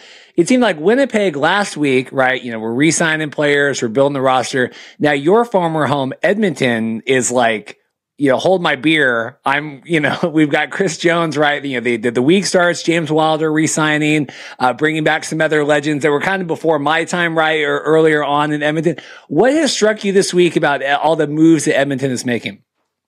Yeah, I think one of the biggest things, because a lot of talk is that Chris Jones has gone out and signed some older players, guys who have been out of football for a little bit. I think what he's really trying to do is just reset the culture because there was so much going on here last year. It's been well documented. I've had my fair share of opinionated comments in terms of the culture and just where the ship was being steered and what direction. So I think he's just trying to bring some guys in who can soothe over the locker room, veteran presences who've been very successful in this league. And you, of course, are going to have a ton of young guys that Chris Jones brings up for camp. That's kind of his MO, is to bring a lot of young guys who aren't overly familiar with the CFL. So when you have these types of veterans in the locker room, it helps them. A, they lead by example, and B, they're essentially like coaches out on the field and just helping these younger guys find their footing and, get comfortable and acclimated to CFL ball. I mean, it really does seem like, and I know it's kind of this, what have you done for me lately? But at least this week, I feel very bullish on Edmonton and the moves. We have a new president and CEO. I mean, it just feels like there's a lot of, it was a little rocky last year. It just seems like there's a lot of good, I'm a big fan of good vibes, right? It feels like there's a lot of good energy going into that, that football house right now. Yeah. And any energy that's opposite of what was going on here last year is going to be positive energy because it was toxic here, man, under the previous regime. So I feel very bullish as well. I'm a big Chris Jones believer. He coached me 4 out of my 9 years in the CFL, had a ton of success personally and team-wise under him. I know what he's about and the expectations and the standards that he has for guys. So I'm really looking forward to seeing the product on the field because they were pitiful. They were terrible last year. They won 2 games, didn't win a single game at home. And that's just unacceptable. And I know he's going to turn it around. Might not turn it around and win a Grey Cup in his first year, but he's proven and he has the track record. In 2013, we won 5 games in Edmonton. In 2014, Chris Jones comes in. We win 12 games. The next year, we win 14 games and we win the Grey Cup. On the way to the Grey Cup, we won 10 straight games to end the year. Then in Saskatchewan, the next year, they won 5 games. He took over a bad team. The next year I came there, which would have been 2017. We won 10 games. 2018, we won 12 games. So he's proven he can take teams who aren't successful, turn them around, and have some success. So I guess it shouldn't be a surprise, the aggressive moves it seems like he's making kind of out of the gate. No, not surprising at all. Not surprising at all. And it's going to get crazy. Just watch, because free agency here is coming down the pipeline. I think because there's this legal tampering period where I believe it opens up on Sunday, where you can start negotiating with other teams, even though you're still under contract for one more week. So there's going to be some deals being made. I know it. And I don't know if he's going to make like huge splashes, but he's definitely going to add to his arsenal, and it's going to be an arms war come free agency. A lot of, jokes were made about, the re-signings, right? Darius Bowman, Manny, I'm terrible. I'm silly American. But like you said, you feel like they're more of a coaches. Do you subscribe to any of that? Like, oh, looks like Edmonton's going for the 2013 Grey Cup again, or whatever I saw. Yeah, I saw that. It was pretty funny. I was just talking with my pops about it. It was a pretty funny comment. I think it was the John Hodge. He says the 2022 Elks are competing for a run at the 2014 Grey Cup. It was pretty witty. It was a good one. And yeah, you can't deny, like, football is a young man's sport. You're bringing in guys who are a little bit older. They have that experience. With the Darius, he hasn't been in pro football in, what is it going to be, almost 3 years. But the talent, it doesn't go. It's just some of your abilities might start to go, but the talent is still going to be there. I don't know if he's even coming. He's not coming to be that perennial 1,000-yard receiver that he was in his prime. We all have a shelf life. I realize that. But there is a role to play. And even if it's just like I say, that mentor, coach type of a role, bring that presence in the locker room, that there's something to be said for that, because culture is a big thing, and you can't all of a sudden just create culture. You need to make culture and establish culture, and especially a winning, successful culture. And right now, Chris Jones is bringing in guys who have that pedigree. So you need to start somewhere. You can't just bring in a raw crop of Americans and young Canadians that you draft. They need to see how pro football is done in the CFL, and they need the leaders to follow.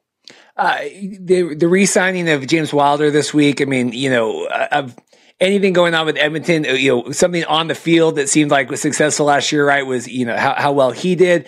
Any surprise with all of them locking him back up for another year? No, not really. He was one of the few bright spots, and I know there's a history with Chris Jones and James Wilder. Myself and James Wilder back in 2017 playing in Saskatchewan, and we were playing Toronto in the East Final, so we were the crossover team from the West.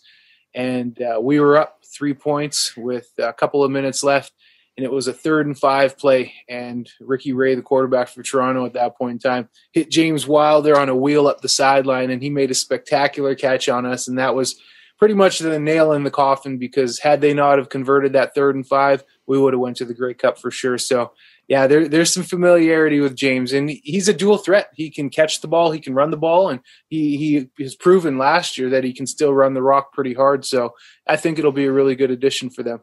The announcement this week with Michael Reilly retiring, right? I think that was expected. Thoughts from you, with the Edmonton and all that? Yeah, I mean, it's been well documented. Hell of a teammate, one of the best teammates that I've ever had. And it's not just because he was a good leader in the locker room, but it's how he led by example with his play. Me as a defensive tackle, when I'm sitting watching the offense from my perspective on the bench, and you see Mike Reilly selling his body out, taking the hits, never sliding, just giving his body up like quarterbacks do. He's running headfirst for those first downs, taking a pounding. That inspires you. When your quarterback is going to sell himself out like that for the success of the team, man, that gets the juices flowing, and that makes you want to play that much harder. So he's a warrior. We all know what kind of warrior Mike was. I mean, the proof is in the pudding. A couple Grey Cups under his belt, 3 straight 5,000 passing yard seasons, 11 years of pro ball in the CFL. He's pretty much done it all. So, yeah, it's nice to be able to go out on his own terms. He's made some good coin over there in BC for the past couple of years too. So set a record for the biggest contract in CFL in a long time. It's nice. And I think it's been well documented too that he's got a really nice career in the fire force with life after football. So that's a nice little career to fall back on. He could do media if he wanted. So the sky's the limit for him. And yeah, I wish him nothing but the best. And yeah, just success in post-football life, and enjoy that family he has. a lot was made this week of a friend of our show, Rod Peterson. I think he's bitter because he was coming off our Seattle Kraken swept before the Panthers twice. So I think that he was just kind of in a grumpy mood. This whole like Michael Reilly's not a CFL Hall of Famer. Can we just kind of put that to bed? Yeah, and I love Rod too. I'm hopping on his show tomorrow morning actually, and Rod's good for a hot take. That's what he's notorious for. I think Mike is going to be a CFL Hall of Famer. When you put his numbers up compared to some other greats like a Dave Dickinson, who is well known as a great quarterback in the CFL, Mike's numbers are actually superiorly or better. It's almost not even close. So, yeah, Mike will be a Hall of Famer. Rod's good at getting people talking, and Rod's got thick skin. He doesn't care what people say, and that's why he's having the success that he's having, man, because you need people like that, and you need people out there to get people thinking and talking about different things. So he's good at his job. Well, when you're on there, you just remind him that. Did you? And if you didn't, did you see this Pat McAfee and making fun of the CFL today and all of that? Did you? I didn't. What happened? Like 3 Down was sharing it. It was talking about the XFL and the CFL and basically the whole Carnival League of the CFL and all of this. Just more of that. But I just thought when I don't know if we're sharing it to try to embrace it. It seemed like it was a lot of like clickbait and a lot of. I was just curious if you had any thoughts on that because that was kind of what was on my Twitter feed a lot today. Yeah, I mean, man, you get these guys and they're always making fun of the CFL and saying it's like a feeder league, this and that. But I've played with some studs, some All-Americans from the Stanfords and USCs and Notre Dames, the biggest of the big schools. I've played against the top dogs, played against a lot of household names that were in the NFL that end up in the CFL. And the talent level is not that big of a gap. You got your superstars in the NFL, absolutely, and they're like one of one in the world. But other than that, like there's so many athletes that are such quality athletes that could be playing in the NFL that aren't, and vice versa. I mean, the NFL, it's a different game. Like you got these defensive linemen who are 340 pounds and like they only can play 2 plays at a time and they're only good at stopping the run. Whereas in the CFL, you got to be able to run and you got to be able to move and cover space and you got to play the run and the pass always because more often than not, it is a passing league. So you got to be in shape and it's just different types of athletes. So when I hear guys, cracking on the CFL, it irks me a little bit, but at the same time, talk is good for the game. And, Pat McAfee's got a huge widespread audience. And if he's talking about CFL, that can't be a bad thing. Any pub is good pub, as they say. Right. So, but yeah, I don't like how people crack on it. Pat McAfee, a punter, he had some good success. John Ryan, a punter who had more success than Pat McAfee, ends up in the CFL to finish his career right back home. So, what does that say about the CFL when you get studs like that are still coming and they want to be a part of the league? It's funny to me now having, because our story getting into this through, we're discovering all of this, but now having lived through a season and, truly now seeing these off-season moves, it is like very exciting to me, very heart-stopping, right? When because like I know the players now, I know the quality, I know that we're, when you're not following it, you're ignorant. Like my wife couldn't care about any of this stuff until we follow it, right? But then you're like, oh wow, like Brandon Banks is leaving Hamilton, like huge earth-shattering news, right? But yeah, if you're not paying attention to it, it doesn't matter what it is. It could be the Bachelorette, it could be the CFL, it could be the evening news, right? You're just, okay, whatever. It's not as big of a deal to me. Yeah, I thoroughly agree. And I mean, we all know down in the States, their coverage is way, way, way deeper when it comes to sports, when it comes to football. I mean, you got all the networks covering the NFL, covering college ball, where up here, TSN's the right holder and their games are only shown on TSN. So you are somewhat limited. So then, of course, it comes down to money, right? The money talks. You got so much more money involved down south. So that's a huge thing, too. Do you, and circling back to the Edmonton of it, do you think, so, obviously Michael Reilly stepping down, Nathan Rourke named as the starter, a lot of talk. Okay. We're bringing in a veteran, right? Is Trevor Harris, does that make sense? Former Edmonton, right? Trade, all that stuff. Does that make sense for him to wind up in BC? Yeah, that's what I'm hearing a lot of talk of is Trevor Harris. It makes sense just because you do need that backup, someone who's quality. 18-game season up here. Rarely does a quarterback go and start every game of the season just because that's a long haul. I'm a big Rourke fan, though. Based off the small sample size we saw from him last year, man, kid's got an arm. I mean, he can sling it. He throws a tight ball. So I'm really looking forward to seeing what he does. He will be the guy out there this upcoming season. So it'll be interesting to see what they do in terms of backup. Maybe they can't come to a contract agreement with Trevor Harris. But, they're going to have to do something to bring in a backup because you don't want to throw all your eggs in one basket, especially with a kid who's as young as he is and doesn't have the experience. But, yeah, they'll do something for sure.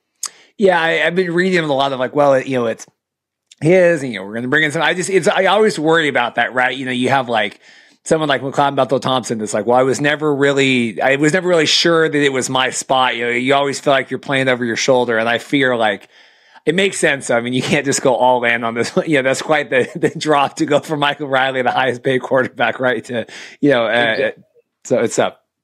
Yeah, and you're right. I mean, I get what you're saying is you don't want someone having to look over their back, but at the same time, you don't want someone, especially that young, to be too complacent and think, oh, this is my job. It doesn't matter because I think he's only like 23, 24 years old. And like, it's easy to get that attitude and to almost get too cocky because you've got it made. So still got to go out there and earn it. And having a good veteran behind you is never a bad thing because it keeps you sharp. Definitely.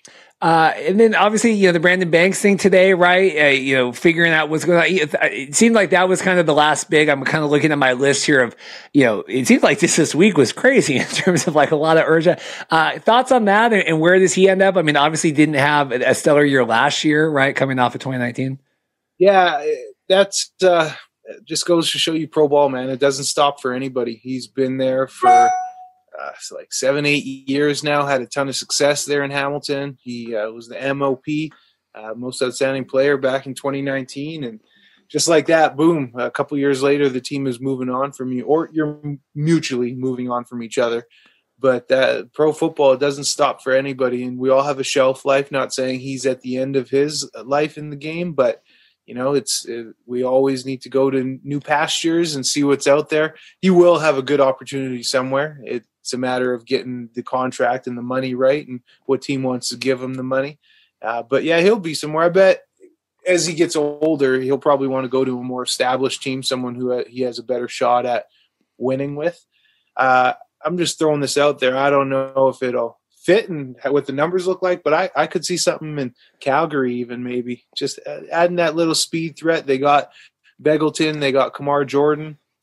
Just another weapon for Bo Levi. I wouldn't be overly shocked, but that's just my opinion. That's good. I like that take. I saw Milt Stegall tweeting that he's training to come back to the CFL, making fun of all this. Is that inspiring you at all to dust off the cleats and we're rallying all the old legends?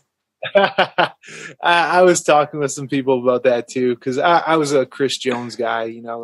He kind of brought me to some of the different teams he was on, and we have a good relationship. But no, I'm done, man. I'm at peace with it. I have no desire to put the cleats back on. I'm in a good role in life and a good season in life right now. Got a good job, and yeah, that ship has sailed, and I am totally at peace with it. No, I was just laughing. I was like watching the video. I'm like, wait, what is happening here? I'm like, oh, okay, I get what it's like. It's kind of one of those. He'll probably could still play because he's a workout warrior too, and he's probably in great shape still.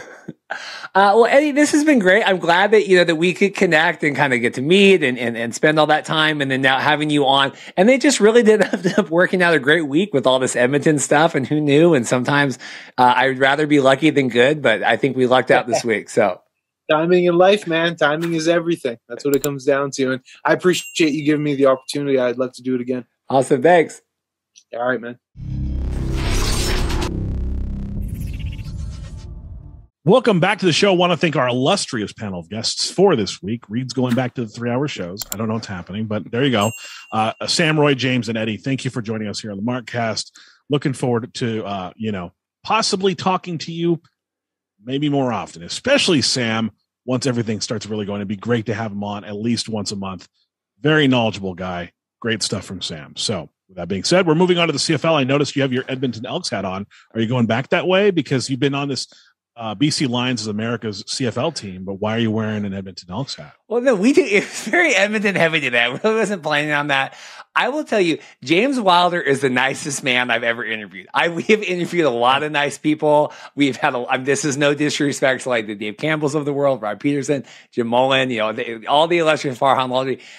James Wilder really is. And I said in the interview, I said, I've really been on the BC thing and you're making me give pause. He goes, well, what do I have to do to get you back with Edmonton? I said, well, you can't pressure me. But no, I mean, Michael Reilly is retired. There's chaos going on right now in Reed's heart. It is definitely chaos. 36-year-old Michael Reilly calling it a career.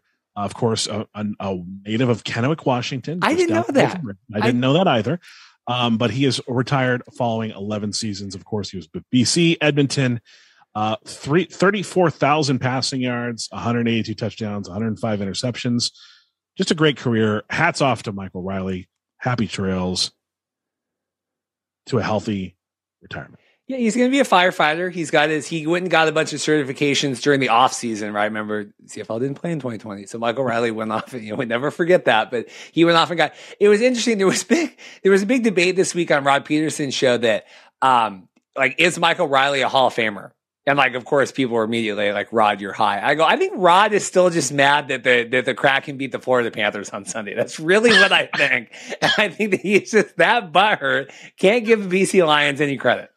You gotta let this one thing go. You gotta let this thing go, man. You went on Twitter and you're like adding him, and he's just like, He did it on the show. He on the show. He said Kraken rule, Panthers rule. So I got one over on him. So wow, very cool. Nathan Rourke apparently has been named officially by default the starting quarterback in 2022 because they don't have another quarterback right now that's starting, that's capable of starting, I guess.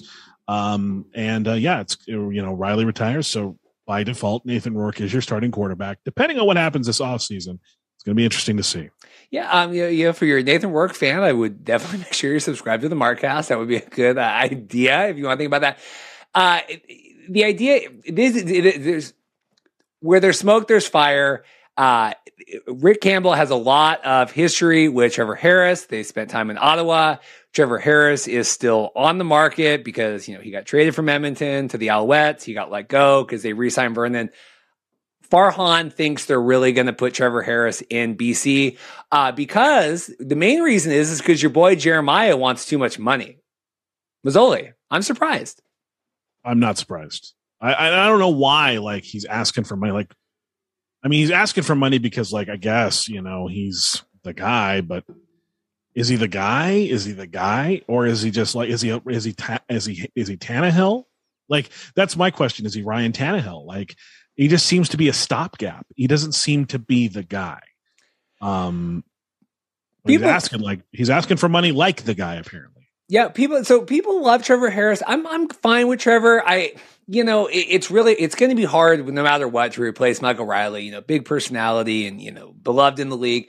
Trevor, I got to get to know Trevor more. But yeah, they think they could pay him one. This is on Farhan. He was with the Sports Cage this week. He was talking that you could pay Trevor 180 and then incentives to get up to 300,000, but Jeremiah would want at least 400,000 showing up. And obviously he couldn't, they gave Dane Evans that money in Hamilton. So that's insane. Yeah. So on Reed's former Edmonton Elks that he's wearing the hat for, they have hired their president and CEO, Edmonton native Victor. I don't know how to pronounce Victor Cui. Victor Cui. They've named the board of directors has named him their new president and CEO.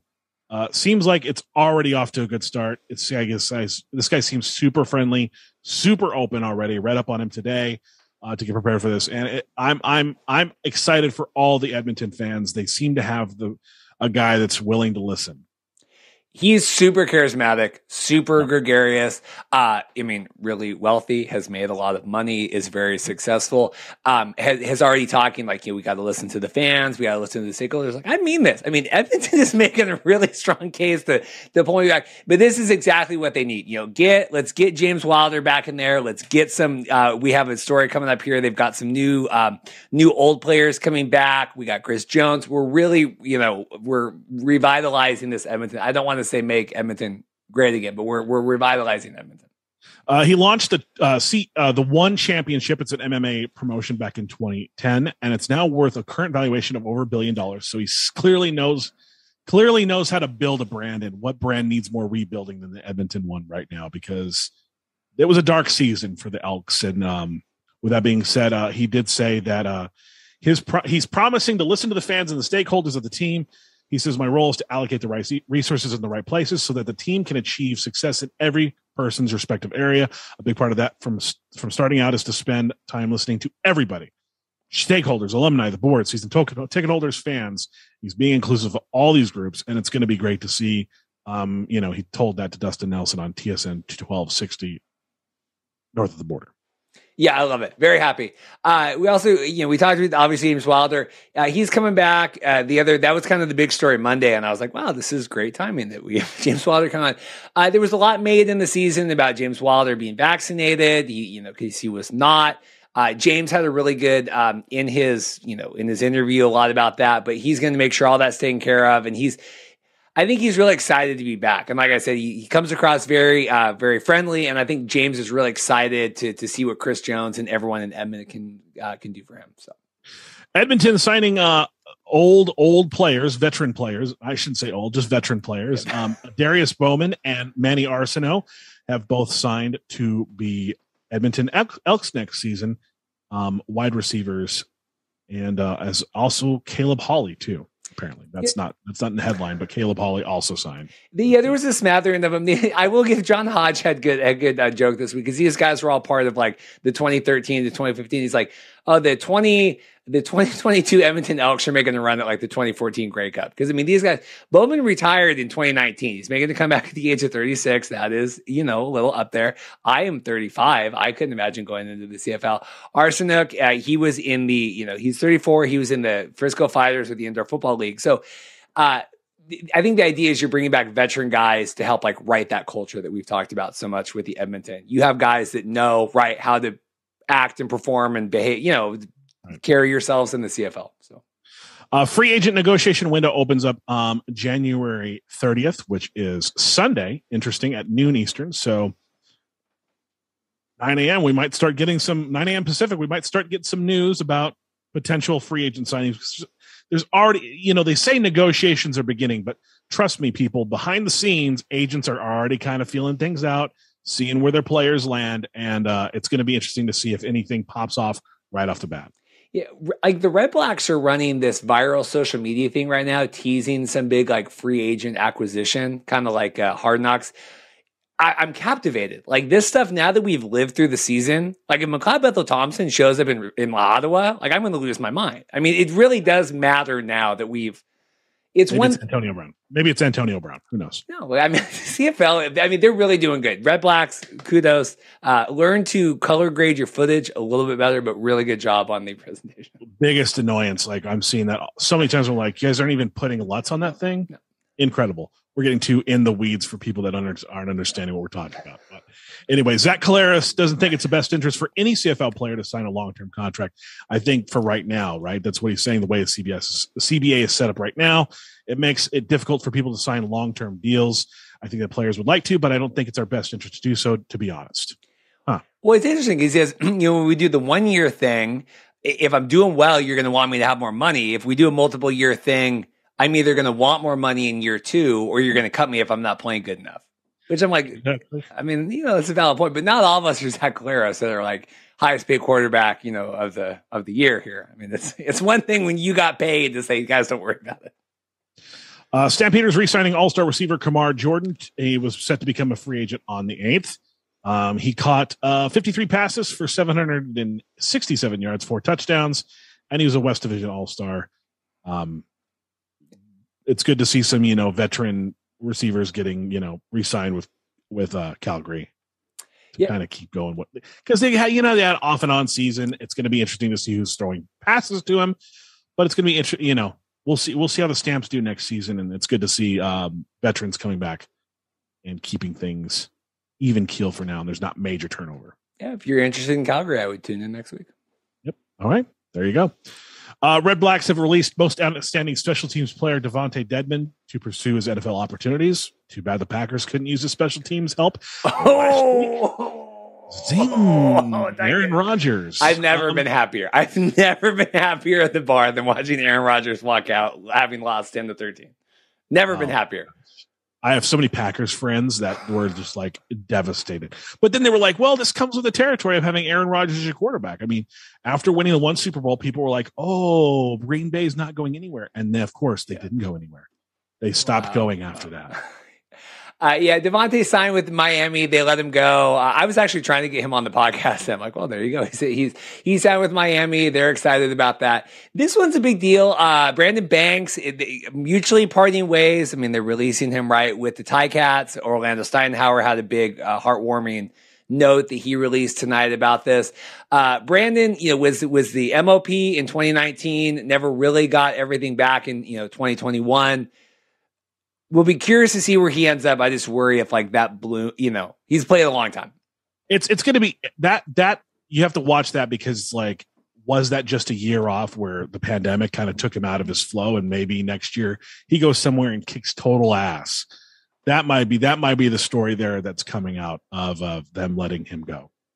Chase Claypool, he's having surgery. He's Canadian. He was with the Steelers, so he was out for part of the season. And then this last thing, everyone's talking about Chris Streveler going back to Canada, right? Like they want him in Ottawa, they want him wherever. Yeah, try it with the Jets. He was like Kyler's backup for Arizona. I don't know if the Jets know what they're doing. No, I don't know if they know what they're doing. I mean, they've got 2 top 10 draft picks this year. They've got an opportunity to really build a young core that's going to do something. But the poor Jets fans, they're so down bad. Them and the Giants fans, it's a bad time to be a New York football fan. With the Jets and Giants, Giants should have never taken that photo on that boat. Just gonna say it. Right, they were on the thing celebrating, and then they've never won. They've been like 9-82 since they took that photo on that boat. It's just been really bad. It's just been really bad in New York. So hopefully this turns out in the Jets' favor. I'm not mad at the Jets. I don't have any feelings of ill will. A bunch of my family members are Jets fans. I'm sorry. So best of luck to them. So now an FCS story. Well, I was going to tell the story about the thing last night. You were involved in this. I just thought this was interesting. Yeah, didn't they invite us? Yeah. So everyone is talking about, USFL is like 80 days to kick off. We at that time we only had 6 coaches announced, and then Patrick Dees tweeted their FCF is building an arena for their season, which I don't know why that wasn't built since they haven't played since last, April, but almost February. Yeah. But anyway, and so I retweeted Patrick because I think FCF must, block us or mute us or whatever. I retweeted Patrick and I was like, fans worried about USFL, FCF is like, hold my beer. And Patrick's like, I don't understand. I go, well, I have people every day messaging me like, aren't you worried? Aren't you worried? FCF's like, F it. We're building the whole, I go, it's fascinating. Maybe maybe that's the secret. Maybe you have it all figured out. I'd love to hear more about this. Maybe this is the NFT sales. Maybe this is where they're making money off NFTs but that you actually hold in your hand. Yeah. So but Patrick said, he goes, you guys are more than welcome to come to the opening game. I said, the USFL is kicking off the same day you guys are kicking off. You know what we should do then? If everything works out, why don't you go to USFL and all go to FCF? It would be a cross brand. Why don't we do that? And then I can sit down with Patrick Dees and we can have a discussion rationally. And maybe we could be on the same page and be friends again. We're both Tucson boys. Me and Patrick Dees are both Tucson boys. We should both hate Kevin Sumlin the same. We're both Tucson boys. We should hash this out. Me and Patrick should hash this out. I will come wearing my Toros jersey just to let you know, this is a peace offering, this olive branch. Just realize that our criticism isn't because we hate your product. It's because we want it to be better. Well, we have an open invite. It sounded like we could basically just message him and show up. So that might be the move. That might be the solution. That might be the move where you go to USFL, I'll go to FCF. We'll tag team it from both locations. That might be the move. There you go. That was quite the teaser for the future. We'll see what happens. All right. Thanks again for listening. Of course, like and subscribe to us on YouTube, on your favorite podcast player. Leave us a review. Leave us a voicemail. Plenty of ways to get in touch with your boys. We're very active on Twitter. If you don't know, now you do. Just any thoughts that come to your head. If I don't get around to you, Reed definitely will, because he's very active on the app. So with that being said, again, thank you for joining us, and we'll see you here next week for another big show of the Markcast.